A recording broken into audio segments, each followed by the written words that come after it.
Hello everyone, welcome back to the channel. Today I am headed to the Smithsonian National Museum of American History, specifically to see an exhibit called America on the Water, Stories from Maritime America.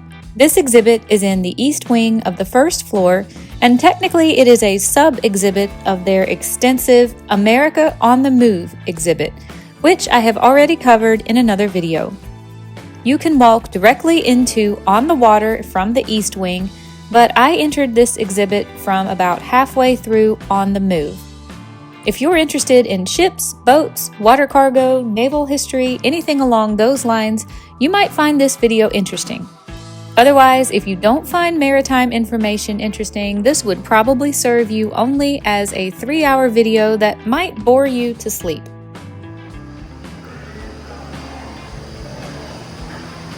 Okay, the oak. Okay.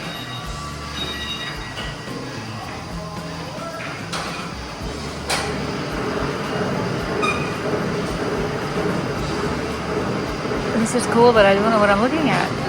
What is this?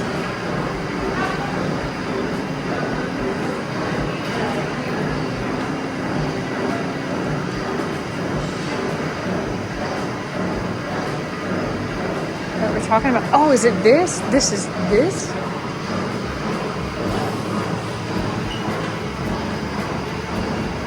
I don't think so.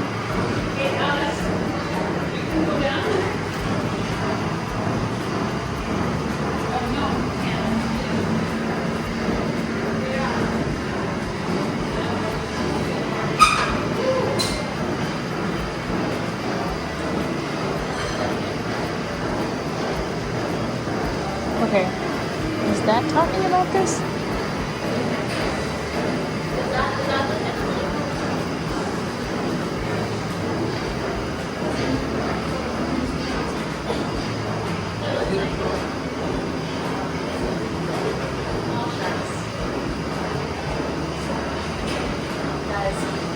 I love boats.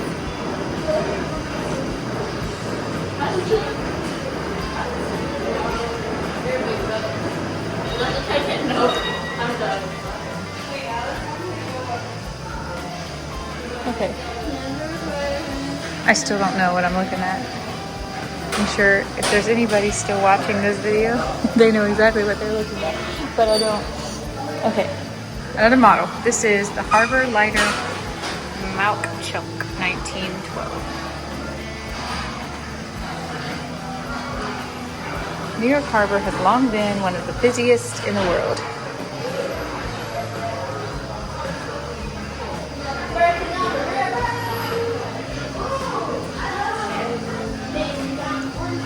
This is it!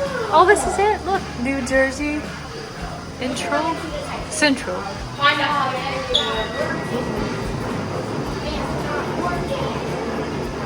That's it.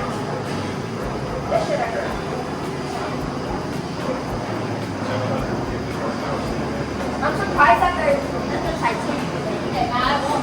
And then over here, Corey, I'm surprised there's a Titanic. You better catch me. You better catch me or you're gonna catch me taking it. and then we have a big model of the Hendrick Hudson, which ran pleasure cruises up the Hudson River to Albany between 1906 and 1948. In the early 1920s, it carried as many as 5,500 leisure travelers on 9.5-hour trips. Wow. So like a river party boat, I guess. Excursion steamer. That's so cool. Alright, there's the Swedish flag. I forget which one that is. It's one of the Scandinavian countries, I think. Is that Denmark, maybe? I'll look it up, put it on the screen.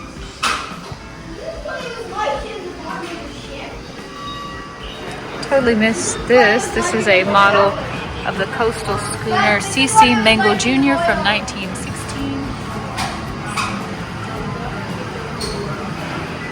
Tug Harbor, Brooklyn, 1910.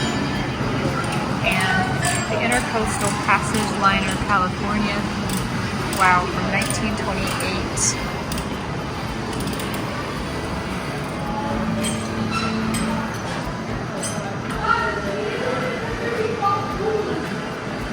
So is the model from 1928 or is it modeled after a ship from 1928? I think it's modeled after a ship from 1928, but that doesn't mean the model is old, right?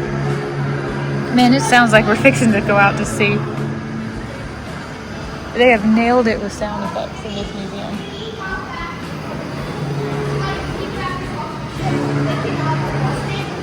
Port traffic.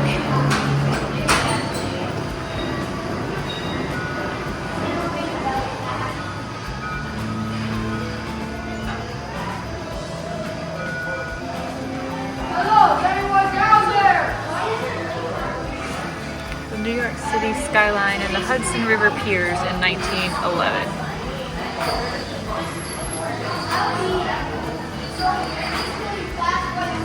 Dwarfed by a new skyscraper.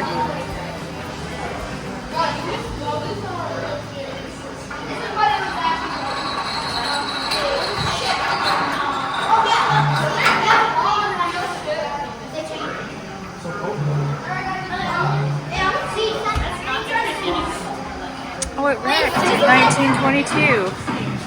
Here we go. That's more what it looked like.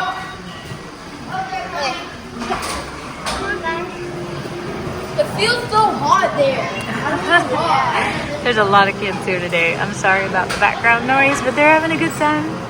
They're all learning, just like me.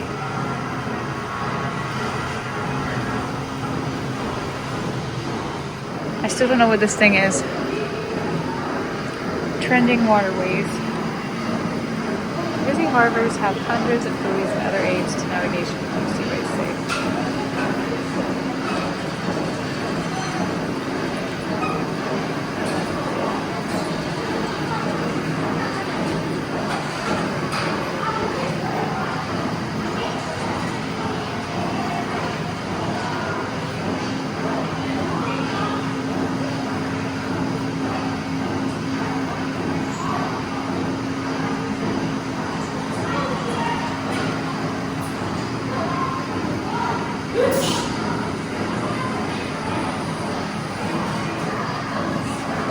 Here we go.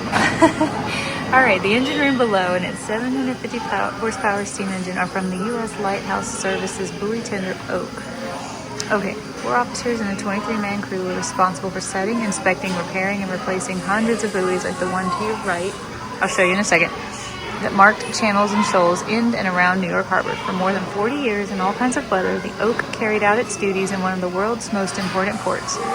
In 1964, the vessel was decommissioned and taken to a Coast Guard facility near Baltimore, where this engine and related equipment were removed for the Smithsonian. Okay, so that's what it is.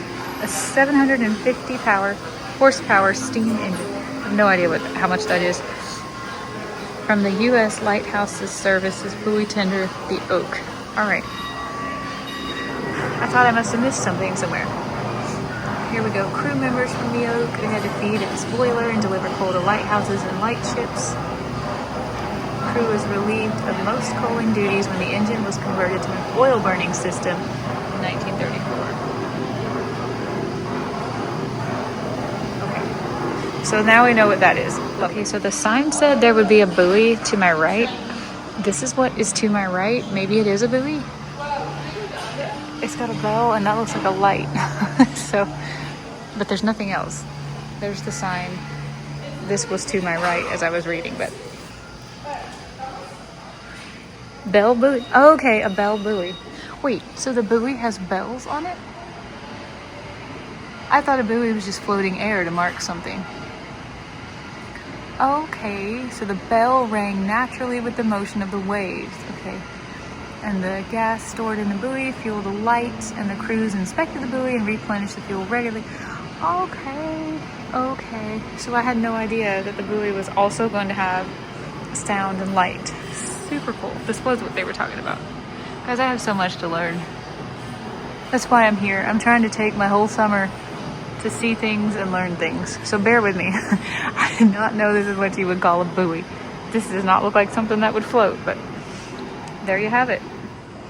I am so overwhelmed. This museum just keeps going. Here we're talking about inland waterways. Zoom out over here a little bit. They guided the travels of Native Americans and explorers from Europe.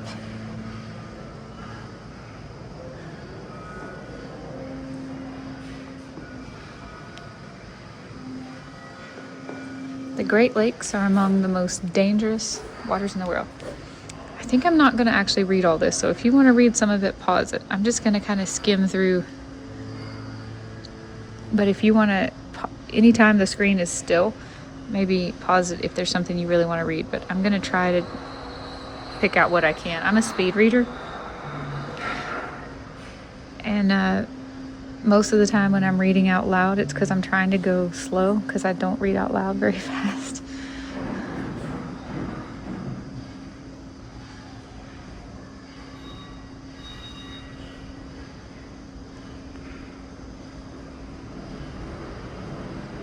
I really like the sound effects in this museum.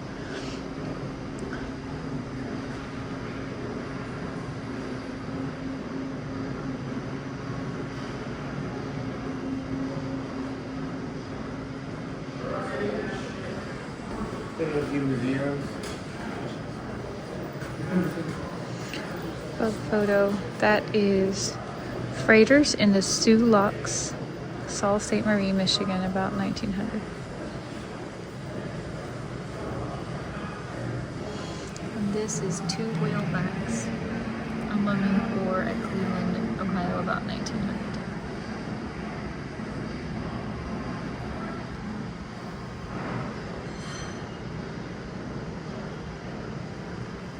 I've never heard of a whaleback.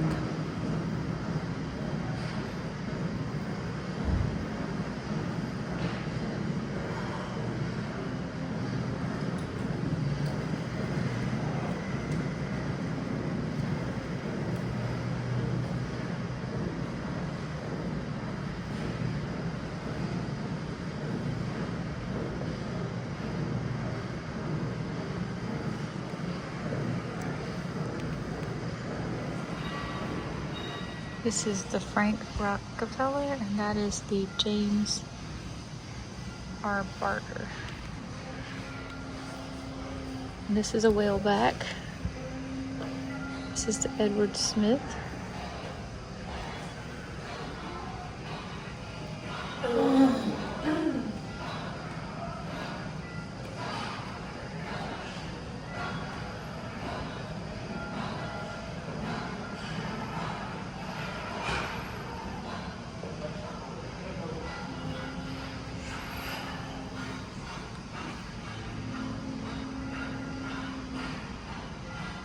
Okay, they're talking about loggers depleted the forest around the Great Lakes, and many logging towns died, including this one that's unidentified.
Oh, more stuff they recovered, okay, from the Indiana.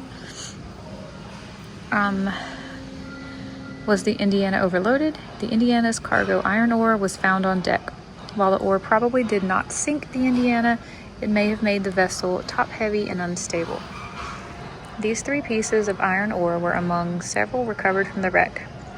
These partially burned logs from the Indiana's boiler grate suggest that the boiler had been stoked just before the steamboat sank. Coal was also found around the boiler in the hold, and historical sources show it was also common fuel on the Great Lakes steamships. Tools. These hand tools were found in the Indiana's engine and boiler space below decks. The crew used the shovel to add fuel to the fires. This hand truck was an artifact. That's a hand truck? I thought that was a ladder. Oh, hi. This hand truck was the artifact that revealed the vessel's identity when the wreck was located in 1972.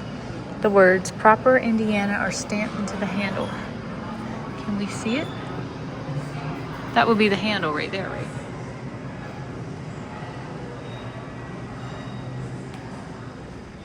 Maybe it's in the... That may be something to Google. See if I can find the Proper Indiana. And then Cleveland Maritime Company. On its last voyage, the Indiana was transporting 280 tons of iron ore from the Cleveland Iron Mining Company's mines at Iron Mountain in Marquette, Michigan. Bell, safe, and cup. That's this. I guess it's just a picture of the safe, huh? This bell may have served... Can you even see it? This bell may have served as a watch bell, signaling crew changes, a dinner bell, a fog bell, or all of the above. The safe was found lying on the sandy lake bed next to the wreck. Inside were a single coin, a small medicine bottle, and a clasp, probably from a notebook or a ledger. A sport diver recovered this cup from the wreck. For light and fashion. All right, they're talking here about the bodies of whales furnished dozens of valuable products, from whale oil to skirt hoops. As a result, whales were hunted nearly to extinction by the late 1800s. There's an advertisement here for Madame Warren's true corset story in the late 1800s.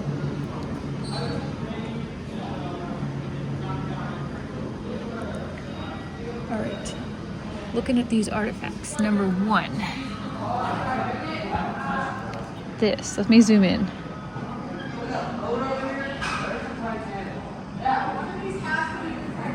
This is the whale's utility to man from the 1800s.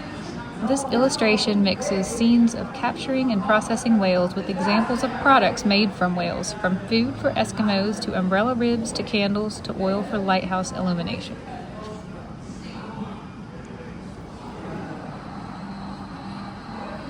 Two, this is a whalebone and bone umbrella from the 1835 to 1865 era. It says, baleen is a form of keratin like human hair and nails. It hangs in long parallel sheets in the mouths of some whale species and filters food from seawater. Do you see this umbrella? Dried out, baleen's strength and flexibility make it ideal for buggy whips, corset busks, and umbrella ribs before the advent of plastic. Oh, I see it's upside down, right? That's the handle and the spikes, so it's like closed and it's upside down. This large umbrella has a wooden shaft, heavy hinged baleen ribs made in short sections, and an ivory handle. Marked G. Hobbs Bear. It belonged to the donor's grandfather, who lived in Bear, Massachusetts until the end of the Civil War. I'm sorry I can't get it all in one shot, but there's so much reflection on this glass. 3. This is a ivory and bone swift, which is a yarn winder, and it's an extra, I know a lot about yarn winding. This is an extra pair of hands for a knitter or a crocheter. They hold skeins of yarn or thread while it was being wound onto spools or rewound into measured lengths. This large swift was fastened to the edge of a table with a clamp on the bottom. Number 4 here is whale oil lamps from the mid-1800s. Whale oil lamps illuminated the homes and businesses of America from the 1700s to the late 1800s in fixtures from barn lanterns to elegant brown glass lamp tables.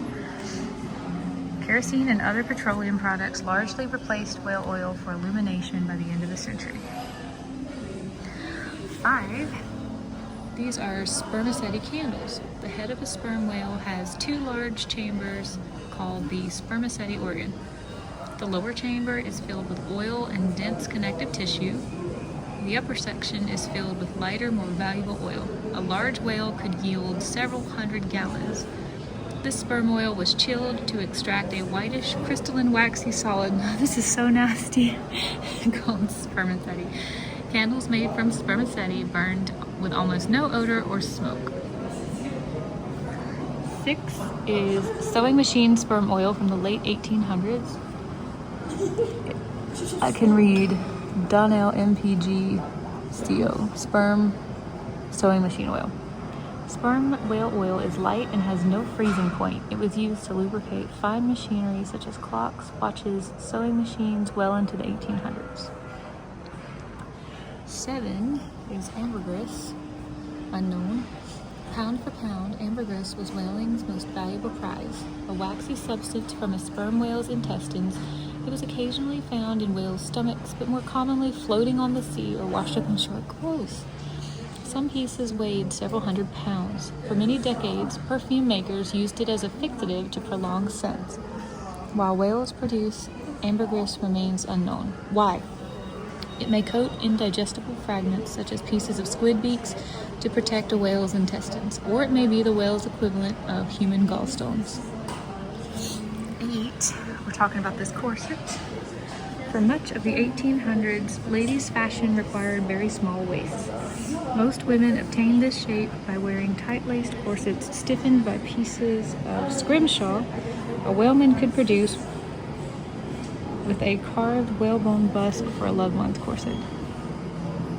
So that is from the mid-1800s, it says. I wish we could see the back, because I'm assuming it laces up the back. Each of these busks has a cityscape etched into one side. What? The other side of one has 8 pictures, topped with a portrait of a beautiful young woman. What are they talking about? Oh, they're talking about these. Each of these busks has a cityscape etched into one side. The other side has one of 8 pictures, topped by a portrait of a beautiful young woman. The other one has a plaintive love poem on the back.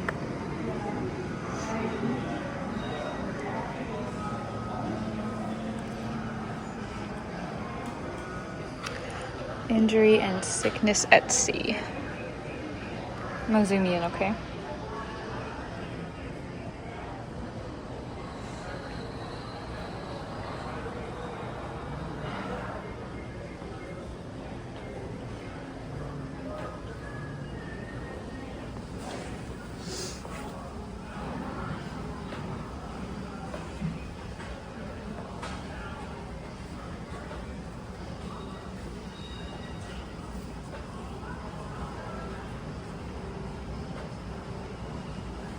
Oof.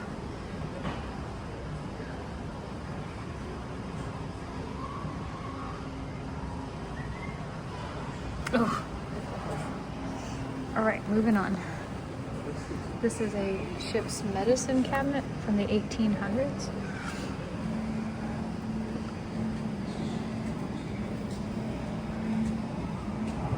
It says, starting in 1790, American merchant ships larger than 150 tons and with more than 10 crew members were required to have medicine chests. The chests came with instructions, and the captain or first mate usually administered the medicines. This well-traveled example has labels from Baltimore, Maryland, Mamaroneck, New York, never heard of it, and Halifax, Nova Scotia.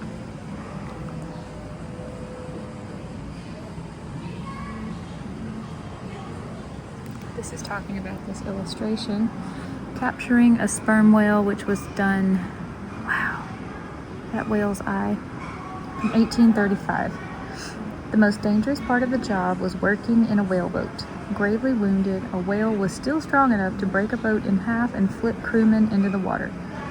This painting is a copy of what may have been the first American whaling print, issued in 1835. It is derived from a sketch by whaler Cornelius Holsart, who lost an arm on the whaling ship Superior. And then down here we have the ship's surgical kit. Oh, look at that saw. This is the ship's surgical kit. Surgical kits were not required on merchant vessels, but larger and better equipped ships often carried them. They were used for everything from pulling teeth to amputating limbs. Like medicine chests, these kits were often sold with simple instructions on how to use them in emergencies. All right.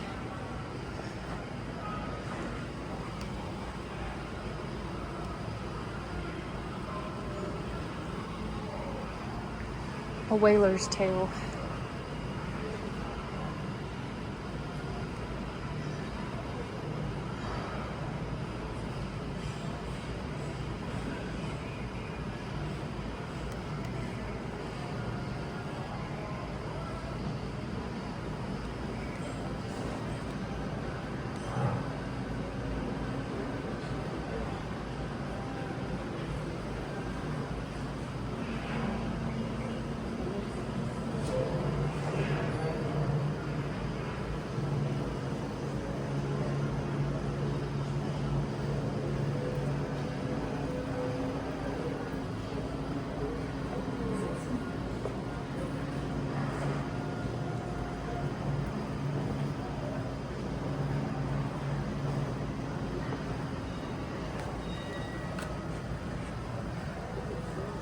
Which one do you want to hear?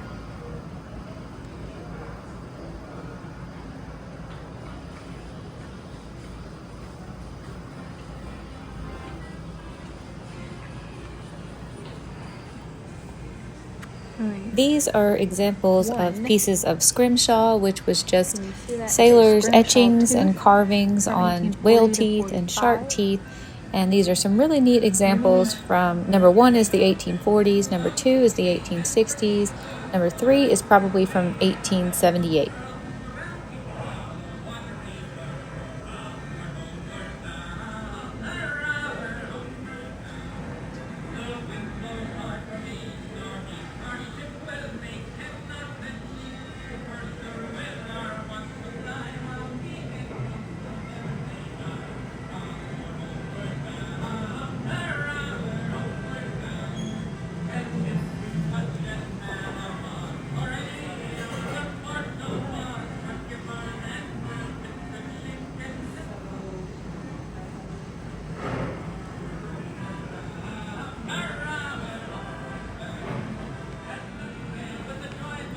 This logbook is a whaling book from the Virginia in 1840.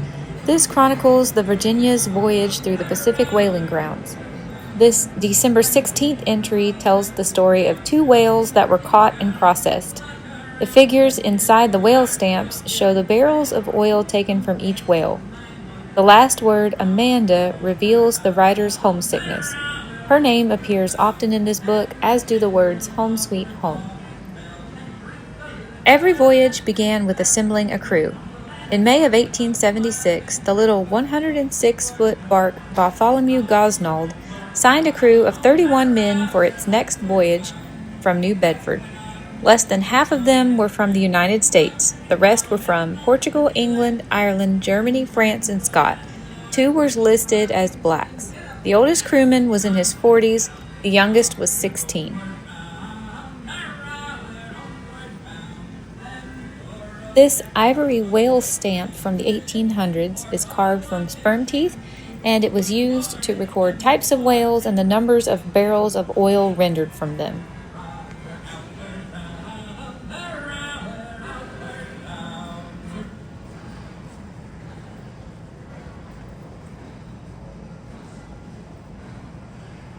It's a handful of care of oil and care we whalemen undergo.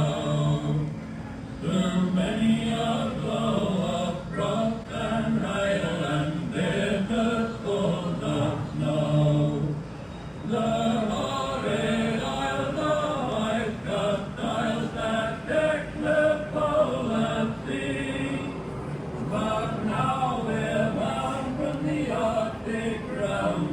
and down to old Maui.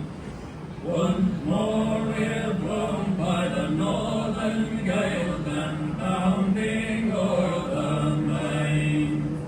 And the green hills of them tropical isles we soon shall see again. For it's many a day we've toiled away in the cold Kamchatka Sea, and to think of that as we laugh and chat with the gals of old Maui. 14 is an ivory jagging wheel from the 1800s. It's got a fish with a really long forked tongue. Pie crimpers or jagging wheels were common scrimshaw items made by American wheelsmen. The fluted wheel was used to cut dough or seal the top of a pie crust.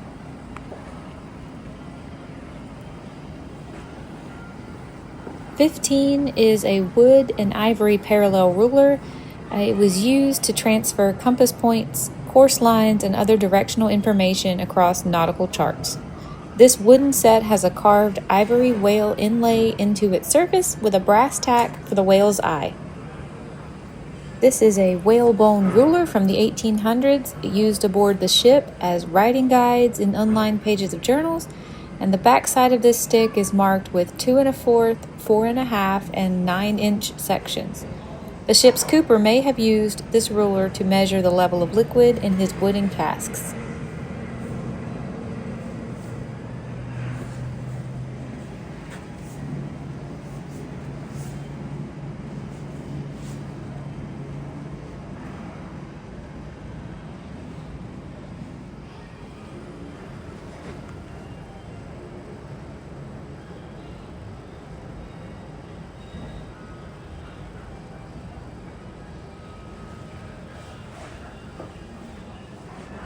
This is Nantucket Sleigh Ride from the late 1800s.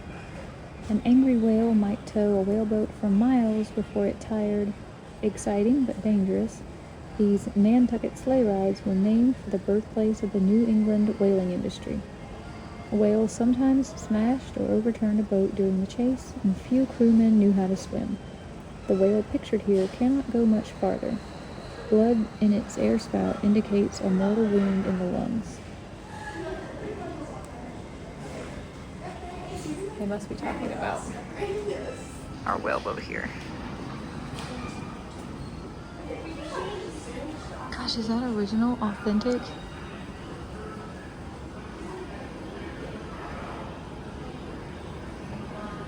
Whew.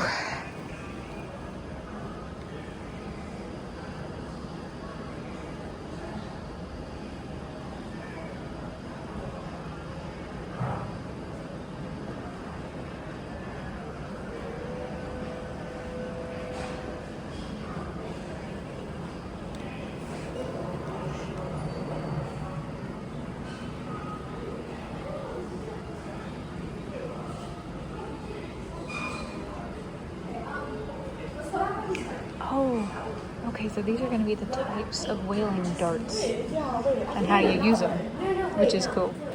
All right, I'm going to try to tell you, but I'm going to have to look each one of them up and read it.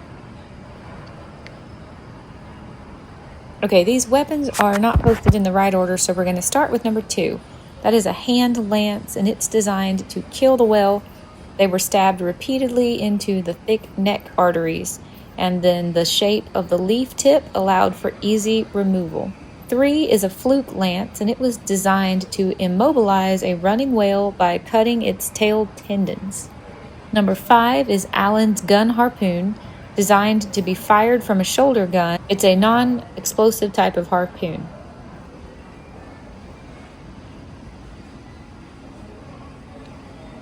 One is a harpoon with a toggle head.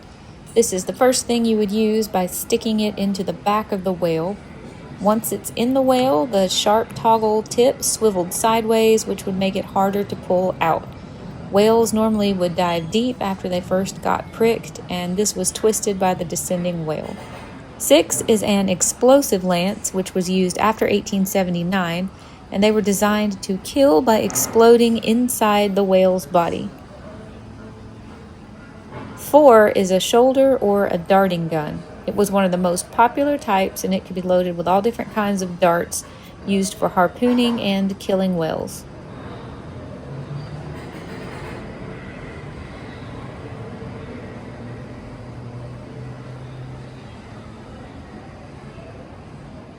African Americans and whaling.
All right, let's keep going with the whaling content. This is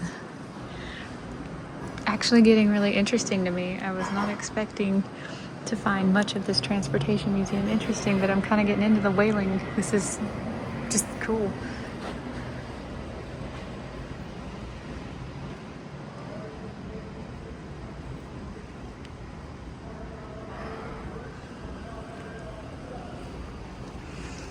This chart from 1851. Overfishing had already decimated whale populations in the Atlantic. Most whalers moved to the Pacific and Indian Oceans.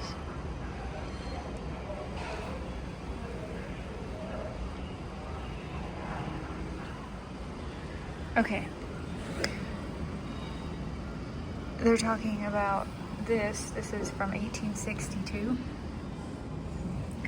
It's a whale hoist patent model. After the whales died, they would float on the water, but sometimes they would sink. To avoid losing them, Thomas Royce of Long Island patented an apparatus for raising dead whales from the bottom of the sea, but few American whalers were willing to try it. Then here we have, this is a monkey belt from 1883, and they use it to hang over the side of the ship while they strip the whale of its blubber. It was dangerous and slippery work, and if a sailor slid into the water, he risked drowning or being attacked by sharks. New England whale ship. Okay, they're talking about this ship. I gotta zoom you out. I know the quality is crap if I'm not on one. This is a ship from 1850. The model shows a typical outfit and gear for deep water whaling of the mid-1800s when the industry was at its peak. We'll zoom in a little bit more.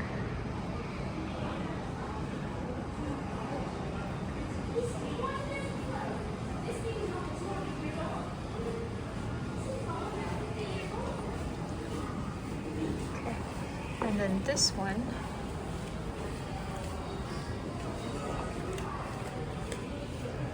this is the Pacific steam whaler called the Orca from 1882.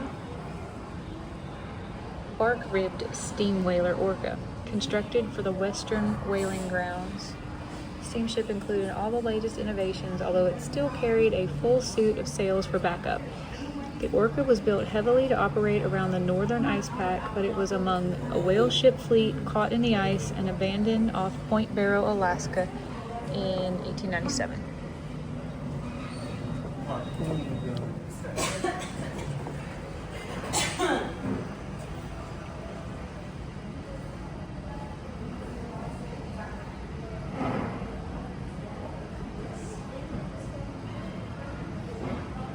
One here is a cutting spade from the mid-1800s. A heavy hook was set into the skin and the hook's line was taken aboard. Set into a long wooden handle, the cutting spade was used to cut long, thick, wide slices of skin and blubber from a carcass. The whale's flesh was then hauled aboard for further processing.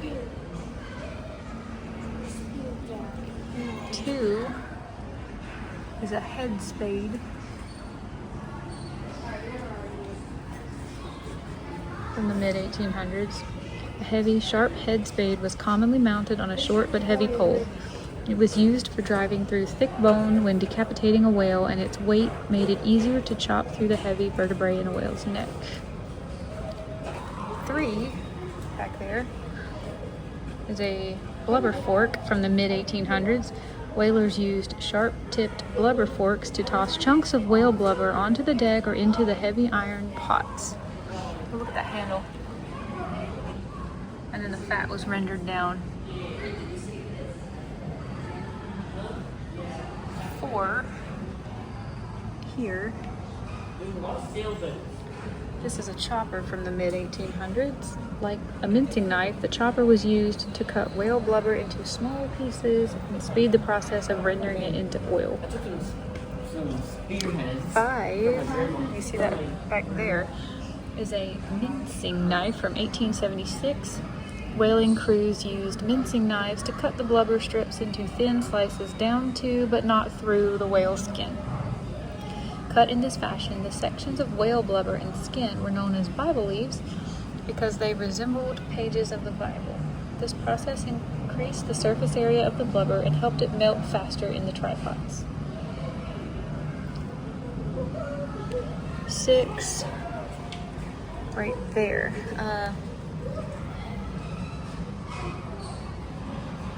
6 is what I thought we were talking about when we were talking about 3.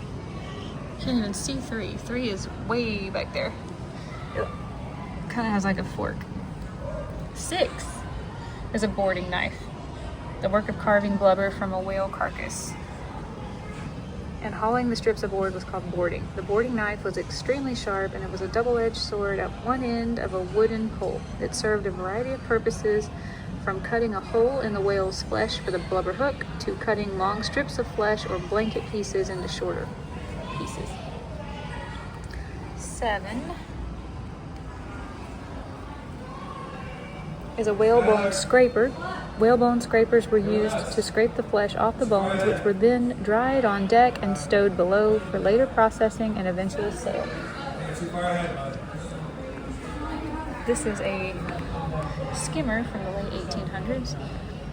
After a whale's blubber was melted down in the tripods, a few solids like the skin remained. These were removed with a skimmer. The tool's long handle helped to keep the crew from being burned or splashed with hot oil. The leftovers, or fritters, were then tossed under the pots and recycled into fuel to keep the fires burning. And 9, where is 9? It's that long thing. This is a carved baler handle from 1828. This was used to remove oil from large tripods into cooling tanks. The handle of this baler has the figures of whales whittled onto its surface. Oh, that's cool. To show the number and species of whales that have been processed. BH refers to bowhead, S for sperm, HB for humpback, and W for right whale. I see right there. HB. I think I see more letters there, but I can't tell what they say.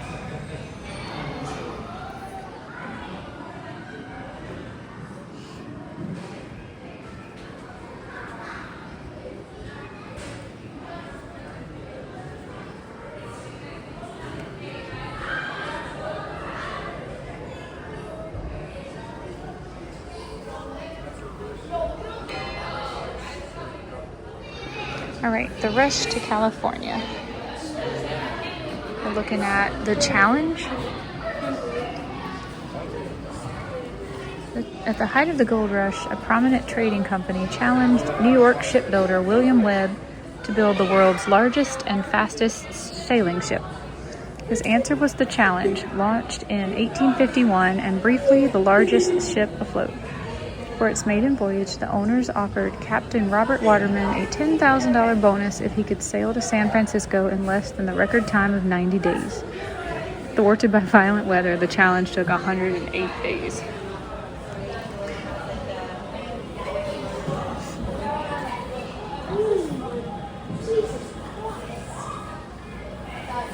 Guys. There's another section over here. Wait up, Tag. Wait. Guys, this is more water. Guys, come see this. This is real water. Do you hear these kids? This museum, I cannot believe how much nautical history there is to see. This is so overwhelming. It's so crazy. I can't continue to read signs. I'll get fatigued.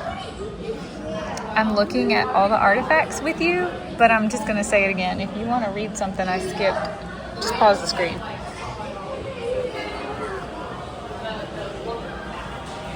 Okay, this is... Oh, you can't see them, can you? Ninsenan Indian man with arrows from 1850 to 1860.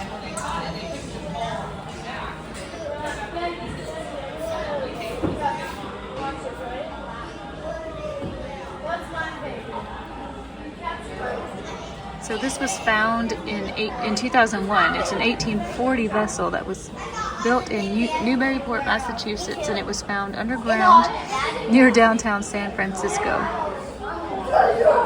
Maritime historians studied the ship before it was recovered again, this time by an 11-story building. What? Why didn't we pull that out? Gold rush. We've got some actual gold coins down here. Let's see. Number 1 is a watch fob enclosed in gold flakes. Number 2, gold from Sutter's Mill, 1848. This is the actual nugget that sparked the rush, the California Gold Rush. So hard to see it. 3 is a $5 coin. Norris, Gregg, and Norris, 1849. California Gold. 4. $20 plated token. California Gold Mines. Oh, that's a fictional piece, and it was used as a gaming token. 5 is gold coin proof from the U.S. Assay Office, 1851. Look at those two bears fighting. And then 6 is a $20 gold coin from the U.S. Assay Office, 1853. It's a boat. Way up there, the Gold Rush Journal.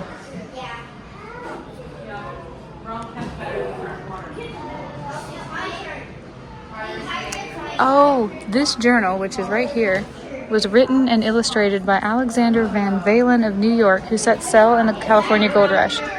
He and 4 partners had formed a company to dig gold, financed by 2 other New Yorkers. Leaving behind his wife, Susanna, and 2 daughters, Van Valen planned to be gone for 2 years. The group booked passage on the bark Hercelia, which reached San Francisco on August 9th, 1849, 200 days after leaving New York. Oh gosh, look, he can draw. He can draw maps. Look at that. It's Gold Rush Journal. Guys, see? See, guys? Look. See? Well, I really thought that she was more impressive section. No.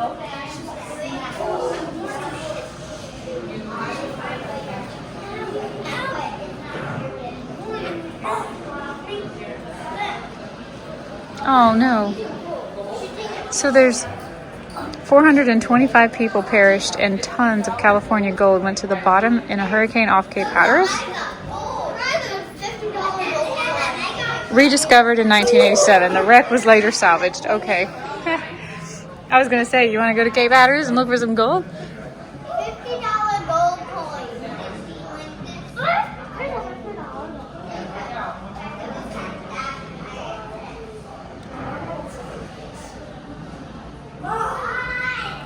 Wow.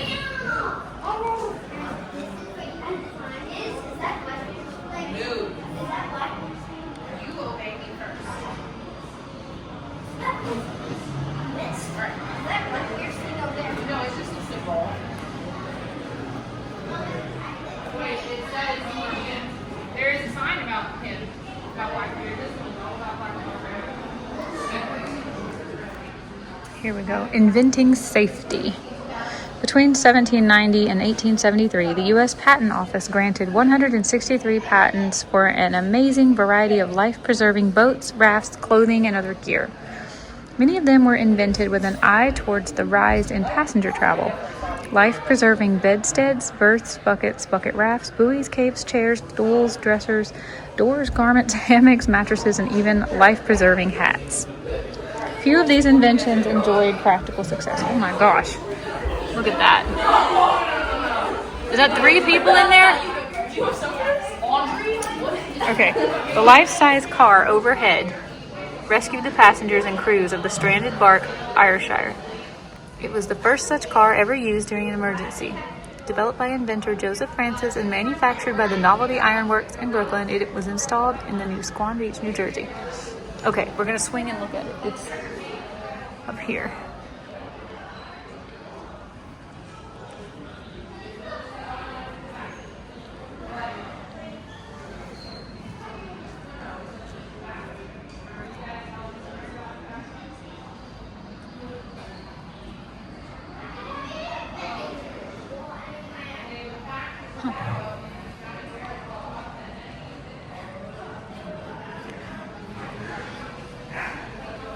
Okay, 2 to 4 people were sealed inside for each ride from ship to shore. That's them inside that, jeez. Oof. A life-saving station.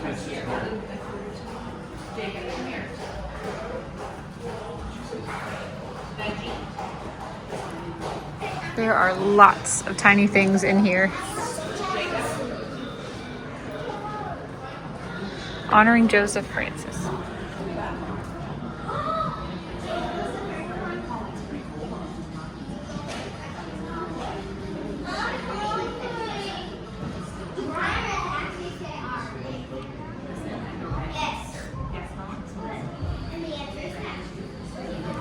We're going to go meet her. She went to the cafe. We're going to go get her stuff and have lunch. I'll see. Looks like a strapped to the sail.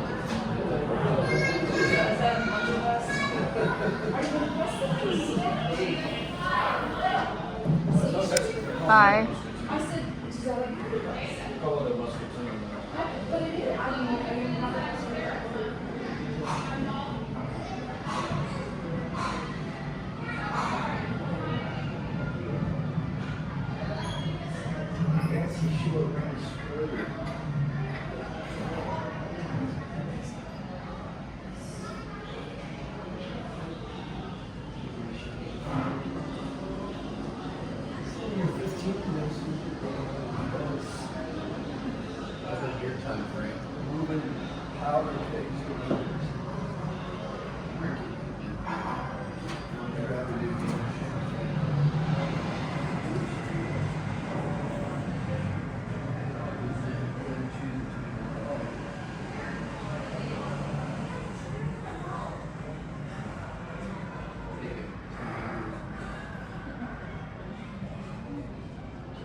Even greater number of people traveled and worked at the seas in 1700s and 1800s. Ship design, navigation, and life-saving methods all improved dramatically.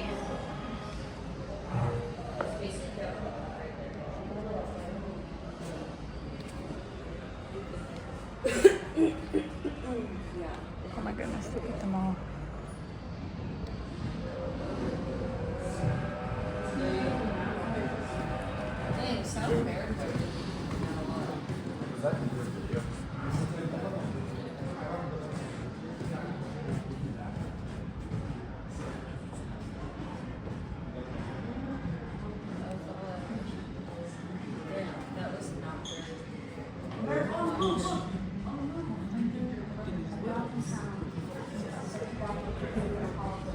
Santa Maria. Which one would you want to be on? I probably would have been on that one right there. Why? That's Diligent. Diligent Day, the slave trade. Yeah. It created that.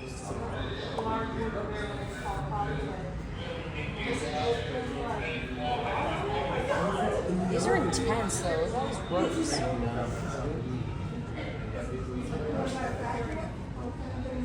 Of all the ones that probably have been, I'm pretty sure these are all the scales. Probably 11 Christopher Columbus. Hell yeah. It's fucking massive. In Santa Maria. Nina. They came into Lexington Beach. They were the schoolers. We've only done like half of the Maritime stuff, so I'm gonna turn around and go back, and we're gonna do the other side that I had my back to this entire time, if you can believe that. There's like twice as much. Here we're talking about the tobacco trade.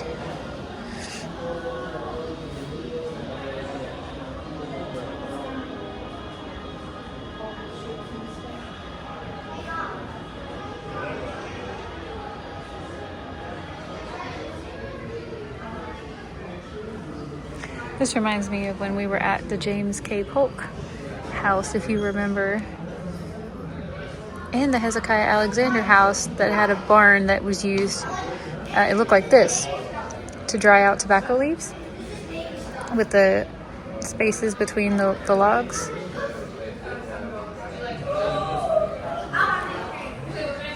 All right, we're just gonna look at these.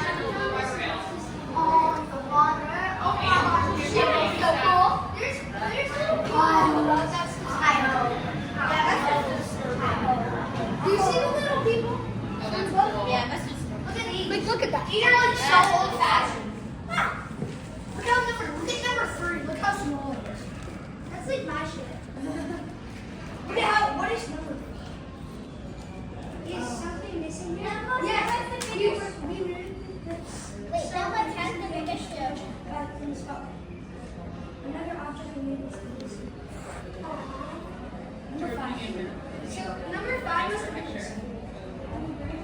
No, you're allowed to take pictures of him. You can only take pictures of his mom asked him. Yeah, but Andrew and his mom asked 11 is my favorite. 11 is cool. I like 7. 7 is the one. I'm going number 7. I'm going number 7. I'm going number 7. Yeah, I said 10. 7 I like 7. Yeah.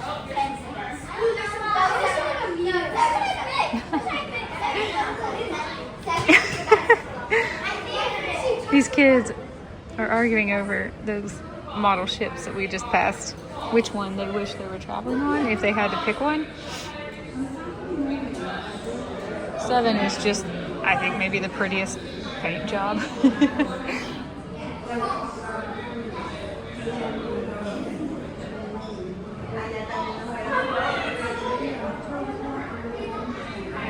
This is the tobacco ship Brilliant, built in Virginia. I can't even get it all in one frame. It's so big. It was built for British owners in 1775. This model contains 9/10 of a mile of scale rigging to mimic the 9.5 miles of rope rigged on the original ship. Seamen had to know the names and function of the ship's line. It departed for Liverpool, England in the summer of 1775. The vessel was part of the last tobacco fleet to sail before American exports stopped during the Revolutionary War.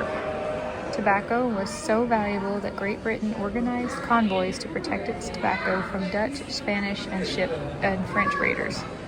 With convoy protection, tobacco ships did not need to sail fast, so shipbuilders gave them bigger holds and greater cargo capacity.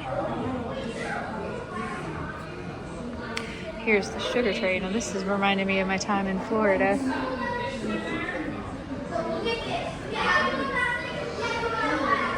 There's a wall mural here of blocks of sugar being packed into hogshead for shipment. Workers rolled the barrels to the shore and loaded them onto small craft for transport to larger ocean-going vessels.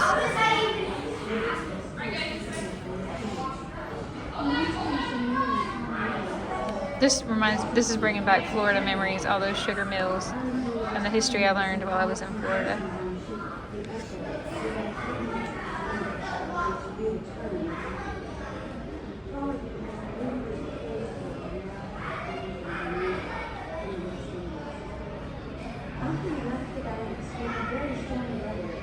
Here we go. Ships returning from the Americas carried new luxuries that transformed daily life.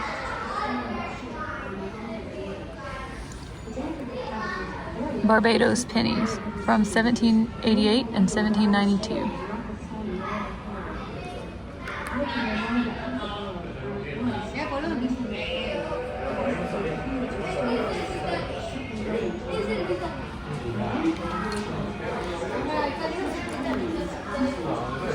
Tea time.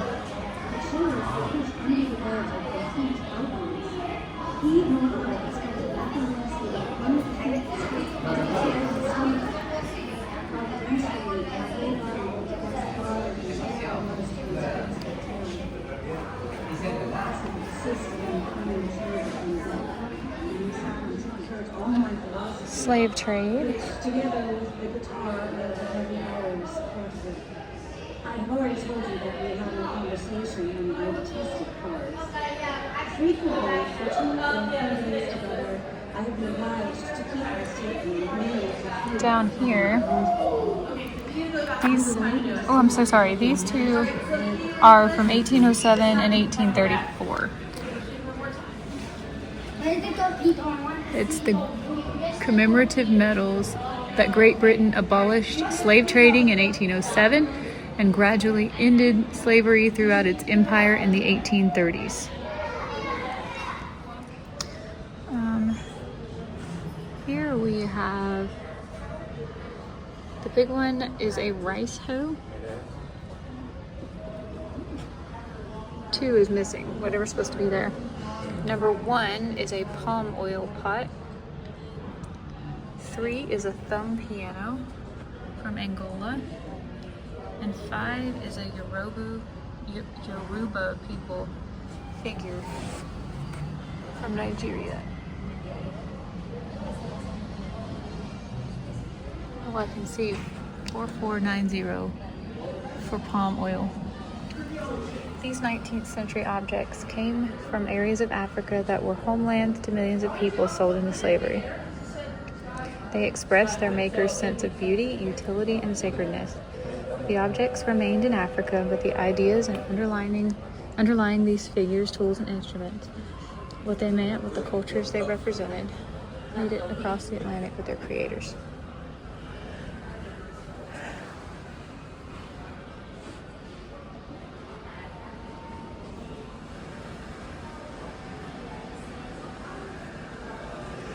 Oh, here's what the inside of a slave ship would have looked like. This model shows a typical slave ship in the early 1700s on the Middle Passage. To preserve their profits, captains and sailors tried to limit the deaths of slaves from disease, suicide, and revolts.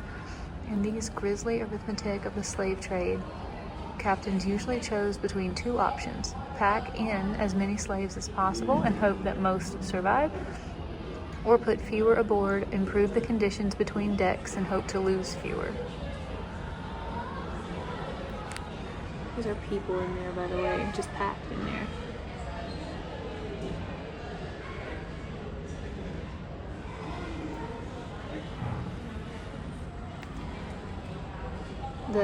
The illustration right here says the slave ship decks of the ship Brooks from 1778. Oh my gosh, look, those are people. This famous plan has appeared in almost every study of the Middle Passage since 1788. Working from measurements of a Liverpool slave ship, a British parliamentary committee filled the drawing's decks with figures representing men, women, and children. This drawing shows about 450 people. The Brooks carried 609 on a voyage in 1786. Oh gosh. I never even thought about how bad the conditions were in the ship getting here. This is really sobering. It says, okay, hang on, give me a second. Plan of the lower deck with the stowage of 292, 130 of these being stowed under the shelves as shown in figure B. No, figure 2 and 3, oh my god. Plan showing the storage of 130 more around the wings or the sides of the lower deck by means of platforms. They have a height of 2 feet and 7 inches between the beams. Oh my gosh. Crossing the Atlantic in the hold of a slave ship or slaver was a horrific ordeal.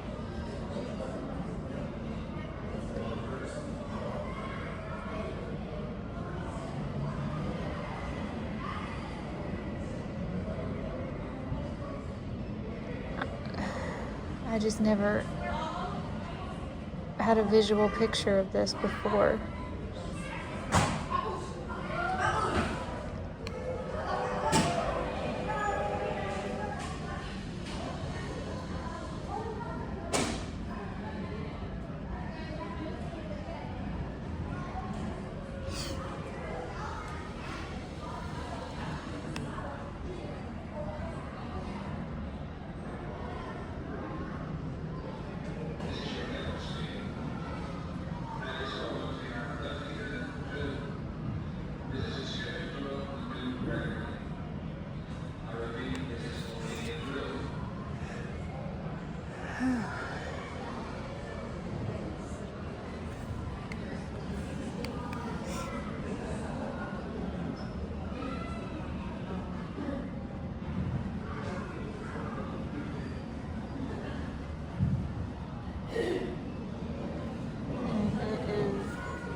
Pirates.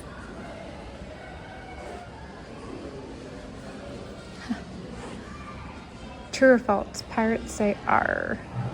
I'm gonna say false.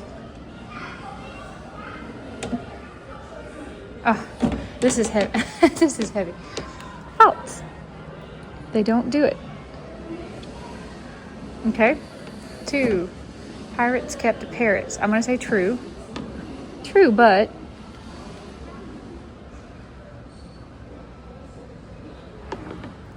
3. Pirates drink rum. True. True.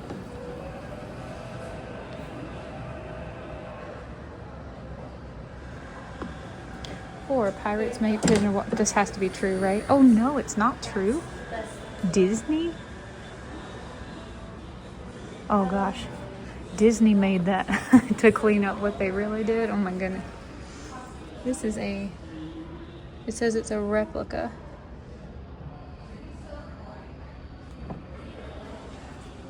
Okay.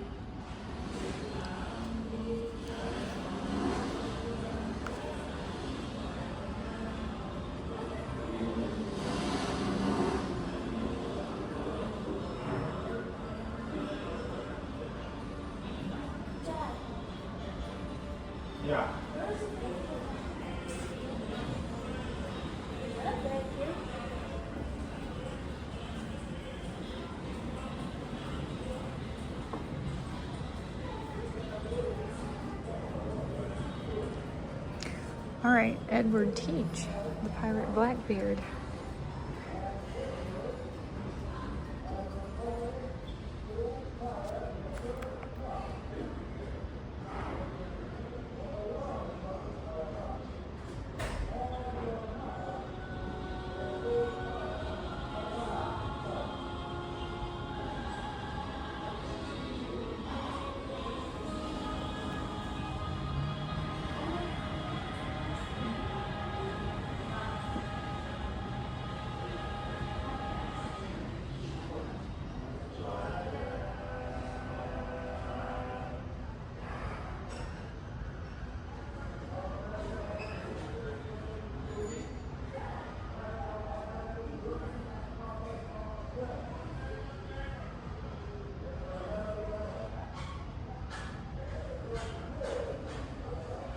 Alright.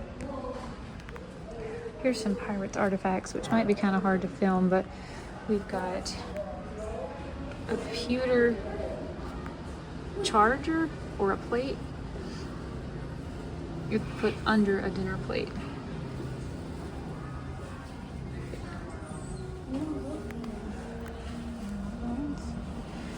These are animal bones.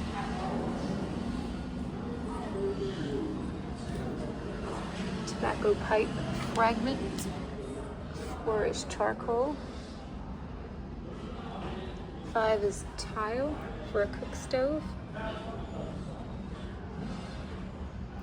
6 is some gold dust.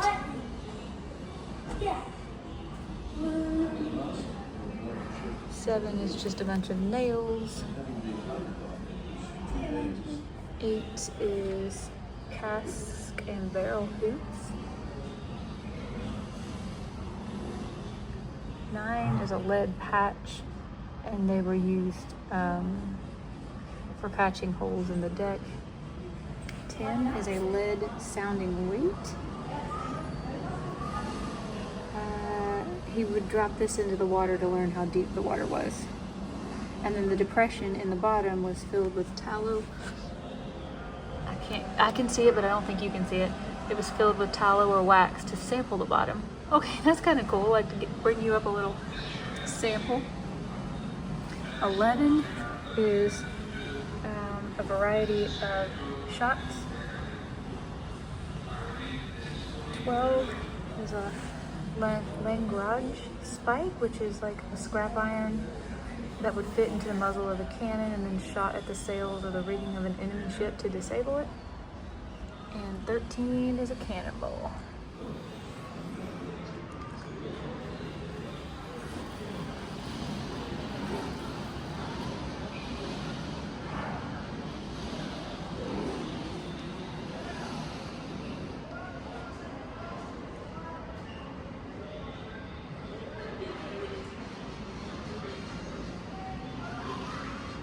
Here's a part I'm super interested in. Shipbuilders, mariners, and maritime merchants helped the new nation defend itself and grow. Americans fought for independence from Great Britain in the Revolutionary War and defended their new country in the War of 1812. In both conflicts, private vessels were called upon to defend the nation's commerce and capture enemy shipping. In the peace that followed, American ships carried immigrants to new homes, exotic goods from Asia, even prospectors to the California gold fields. American seaports flourished and the nation benefited as shipping grew faster, more reliable, and safe. 1 is a combination saber and pistol. 2, I think that's these. Small, it's this one on the left. It's a small sword from the French, 1782. 3, the one on the right, is a naval cutlass. So I don't really see the difference between the two. They look the same at the bottom. But the one on the left is a small sword and the one on the right is a cutlass. 4 back there. 4 is a English short musket from 1799. 5 is a double-barreled shotgun with spring bayonet from the late 1700s.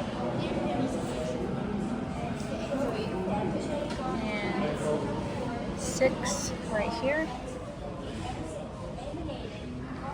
There's a musketoon from the 1700s. I like that. Musketoon from the 1700s. 7 are English pistols. Right here.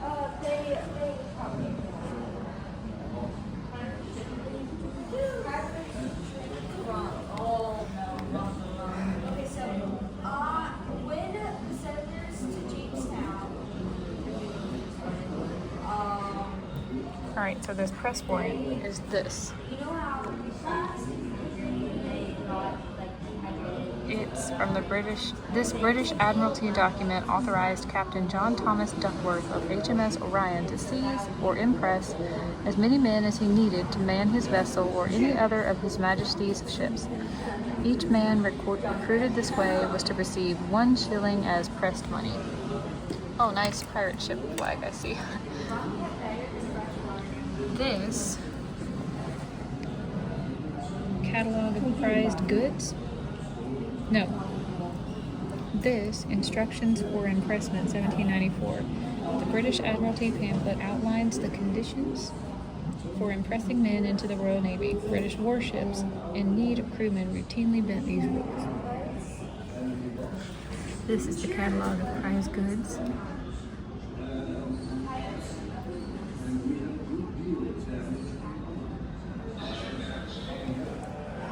This was a recruiting broadside from 1776. An early advertisement designed to recruit crewmen for the American privateer Washington. It was posted in Beverly, Massachusetts in 1776. The Washington captured 8 enemy vessels in the first year of the Revolution, but was captured itself by a British warship the following year.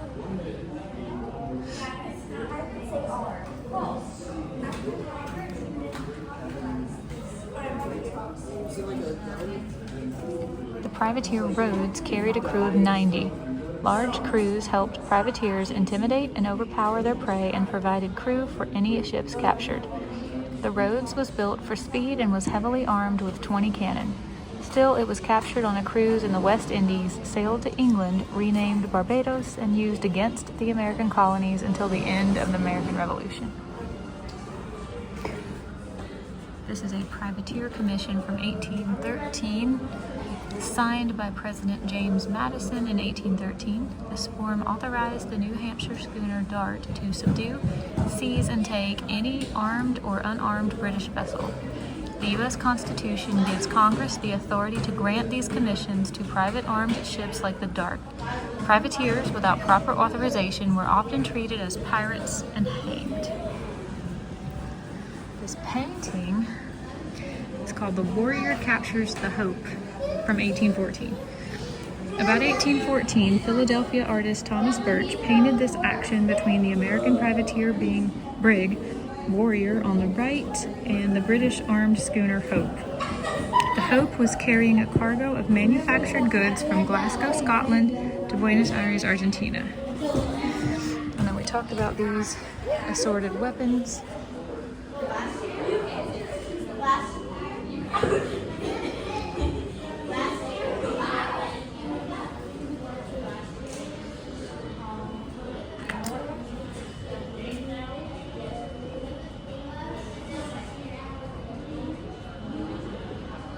Letter, okay, above.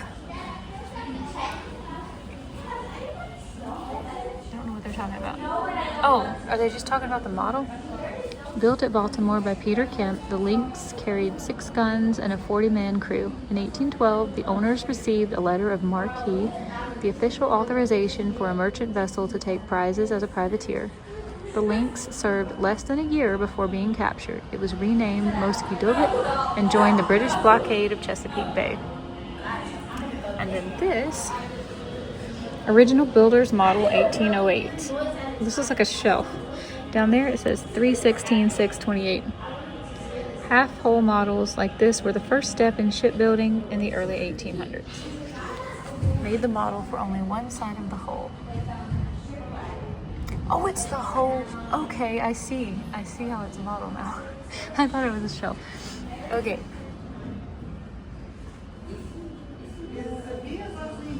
understandable and cool. Enterprise on the water.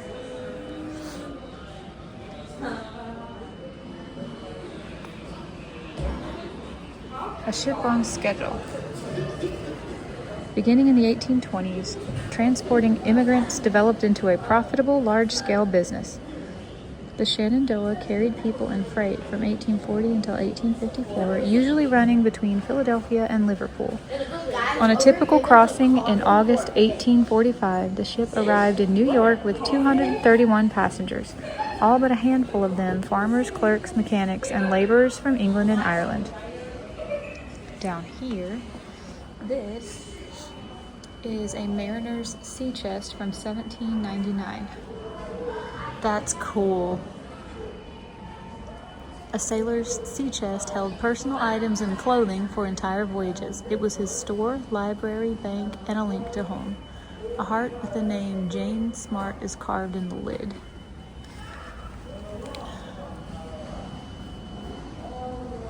I don't see that.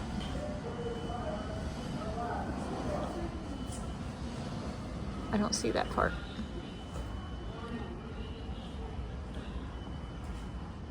Down here is Longing for Home from 1868. Popular images of sailors like this dreamy young man were highly romanticized in the 1800s, but toiling on a merchant ship was hard and dangerous, and many seamen were malnourished and disillusioned. Homesickness, a common theme in songs about sailors, was also a fact of life at sea.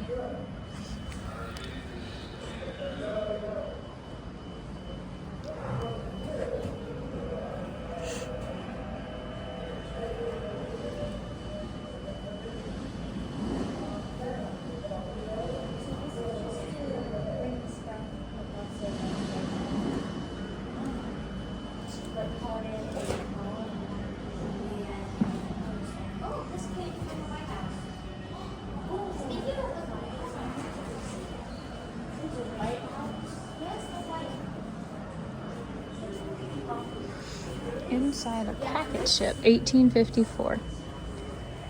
This cutaway reveals how travelers, immigrants, and cargo sailed together. Travelers with enough money purchased cabin patches and slept in private or semi-private rooms.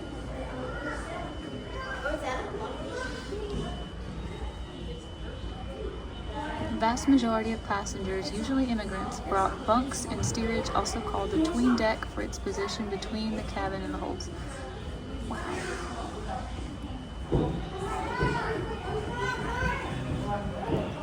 Wow. I mean,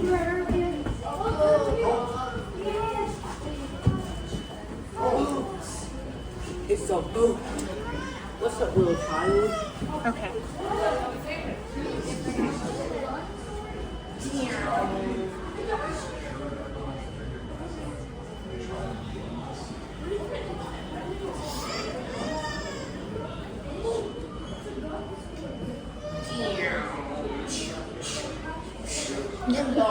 I'm a pilot.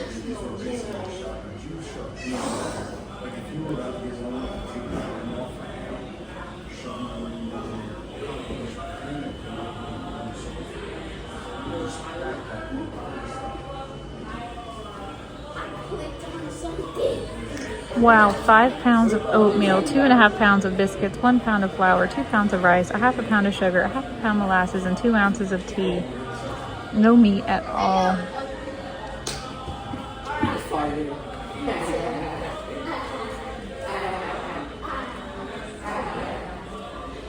This is a Training Coast sailing announcement. Imagine you were immigrating from Great Britain to the United States in 1850.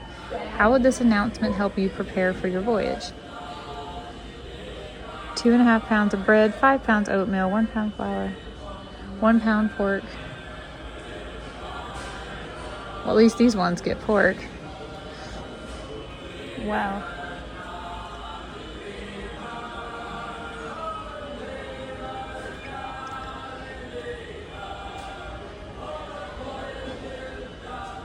Here we're going from Liverpool to New York, and it's going to take a week and a half. It's $130 one way for a cabin, $75 one way for a second cabin.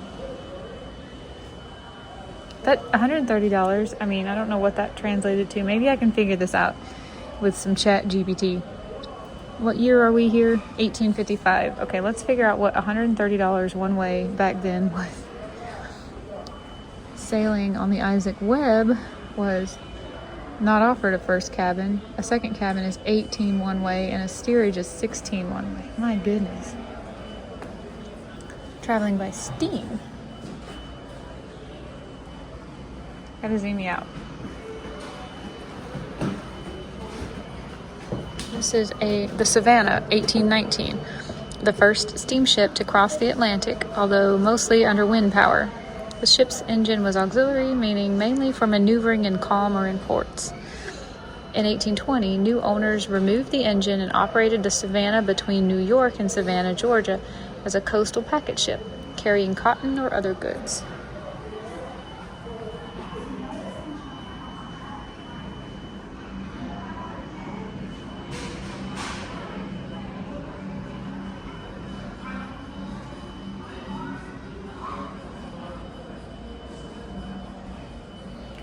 The entire Maine coast was one vast neighborhood in which every schooner was as familiar as the house next door.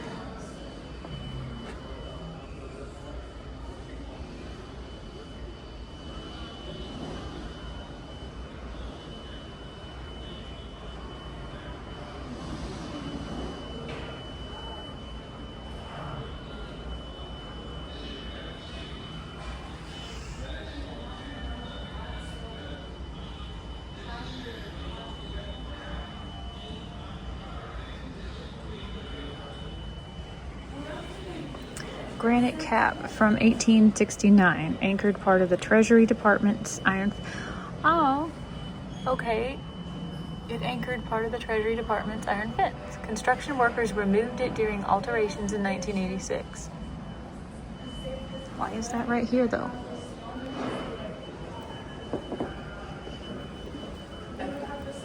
Commercial fisher.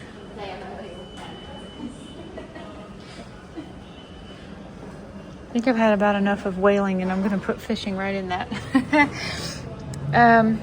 Photo on the left is a Yurok canoe on Trinity River in 1923. And the photo on the right is a fish wire across Trinity River. Yurok and Hoopa constructed fishing wires, barriers of wooden stakes, and strips that let the water pass through but slowed fish. Native fishers harvested fish with spears and nets. Members of the tribe were responsible for maintaining the wires, ensuring that fish got through, and preserving the spiritual balance between the fish and the communities. The Catawba did that. If you watch my native Catawba, the Cultural Museum, they did a really fantastic fishing wire across the Catawba River. Just super cool to see an aerial view from Google Maps. The waters of the Pacific support an abundance of shellfish, fish, and marine mammals, and the region's 5 species of salmon were critical to the survival of Native Americans along the coast from present-day California to Alaska. To partake this bounty, Native peoples invented effective tools and techniques. Let's see here. I don't see number 1. Okay, number 1. 1 is a halibut hook. 2 is a sturgeon hook. 3 is a halibut hook. 4 is a fish hook with leather line. 5 is a model canoe from the Yurok and Hoopas, who made dugout canoes from the tall trees of the Northwest. 6 is a net needle. 7 is a stone sinker. 8 is an eel knife. 9 is an eel net needle. 10 is a salmon spear points. 11, oh well, 11's cool. That is a fish club. 12 is missing. And 13 is a fishing, and 13 is missing too. No problem. Hoopa and Yurok. Where were they? along the coast of like the Pacific Northwest.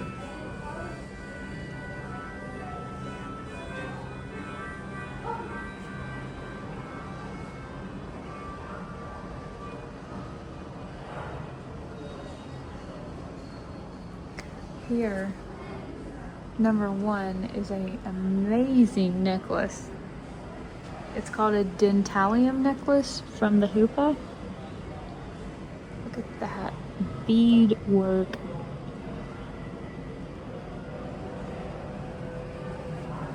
Two are some abalone earrings for men.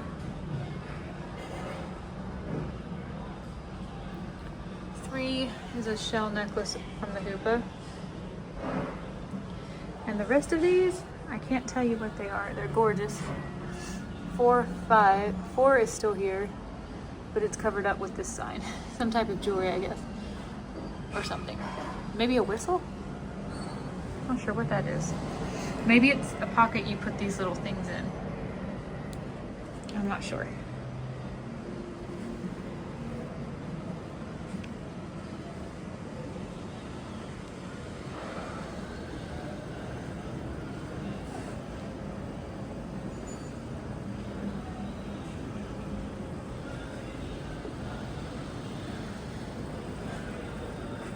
Oh, this is making me want to eat fish today.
Aw. 10 apartments and 3 rooms each.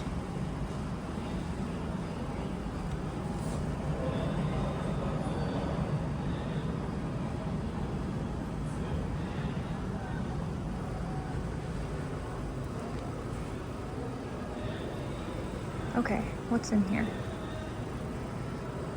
All right, this. The Fredonia's deep hull, narrow beam, and fine lines represent the pinnacle of design for deep-water fishing schooners. It influenced the design of many other fishing vessels.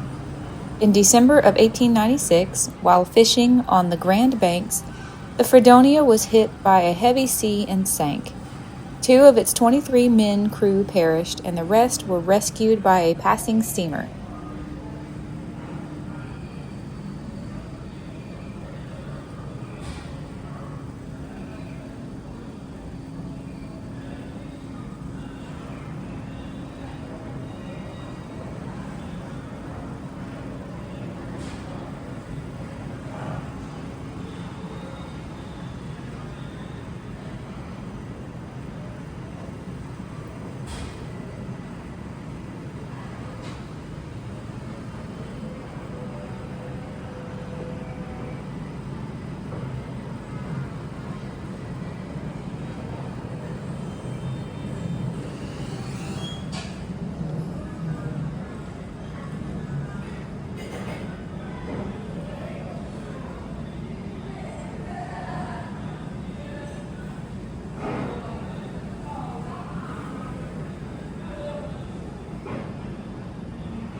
That's all the sauce you can get.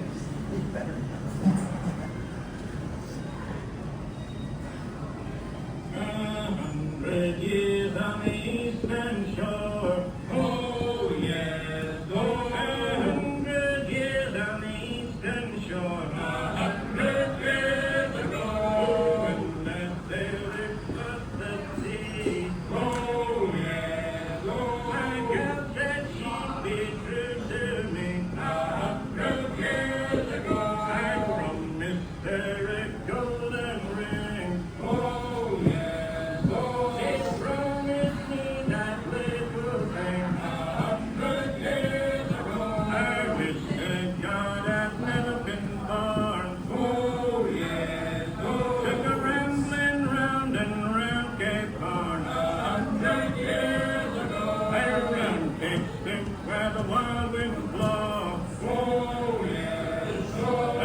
Okay, now we're at Chesapeake and we're talking about oysters and shellfish.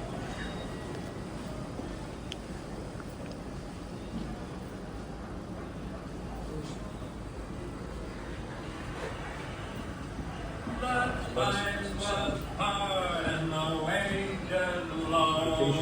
Leave her, Johnny, leave her. And now once more ashore we'll go.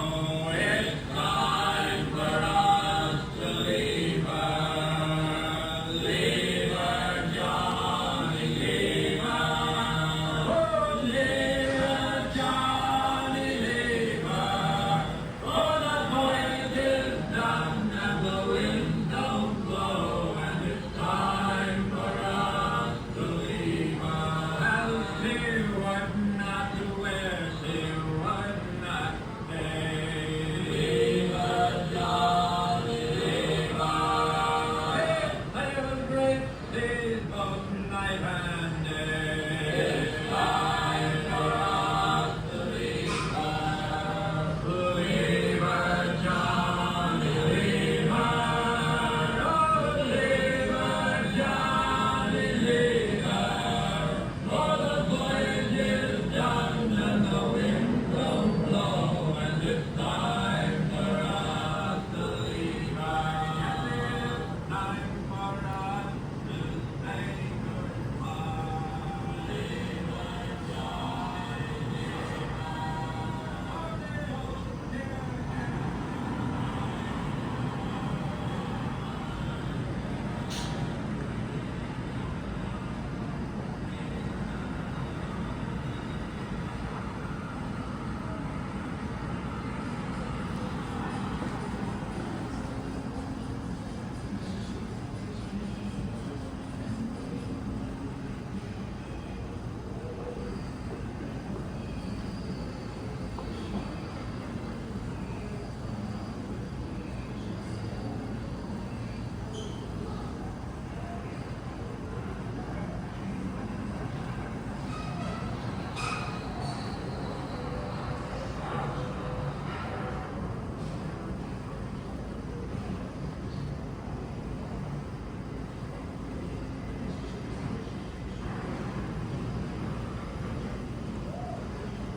Wow.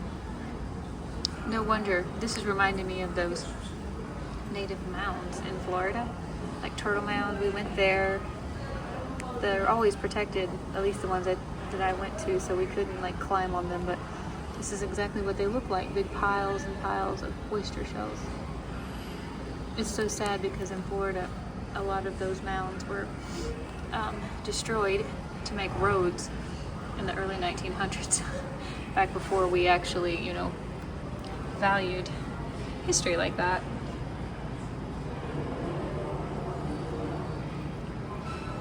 All right.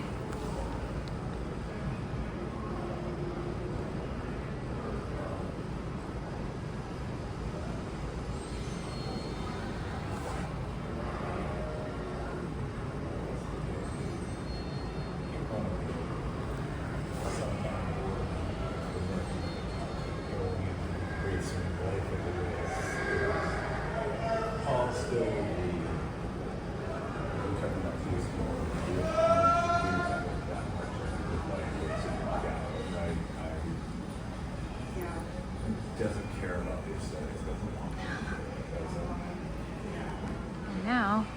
at the Columbia River to talk about salmon.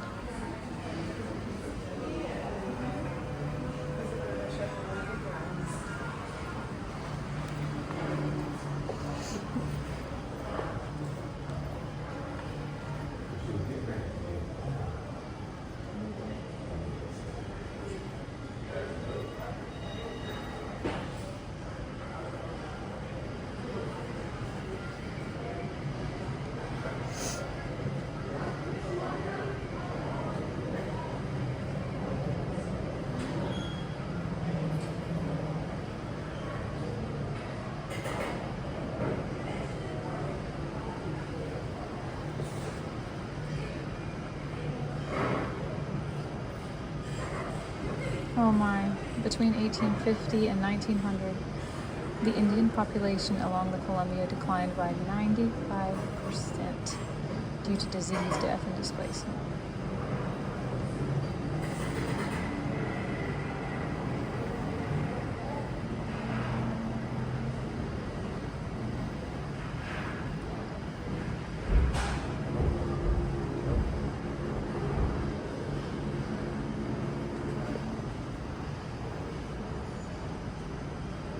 That's a sketch of a mechanical fish dresser.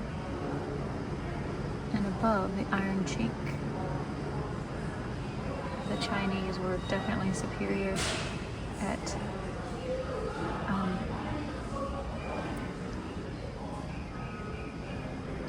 cutting, cleaning, dressing with it. Wow. It's a cannery basket. It's huge.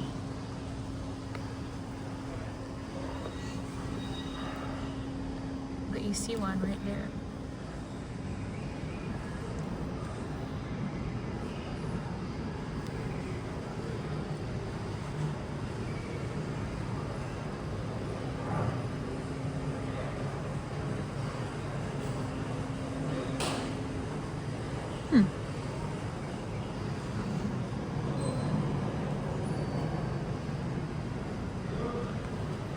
Okay.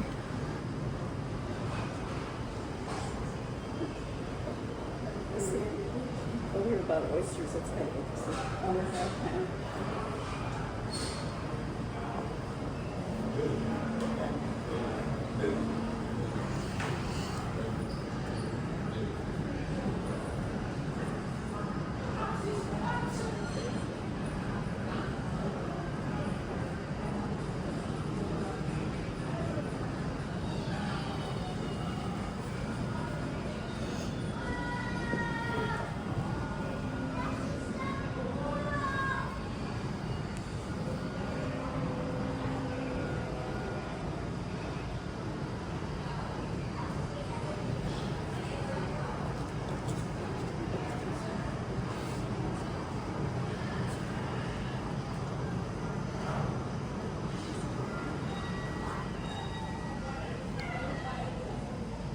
Lace up the back.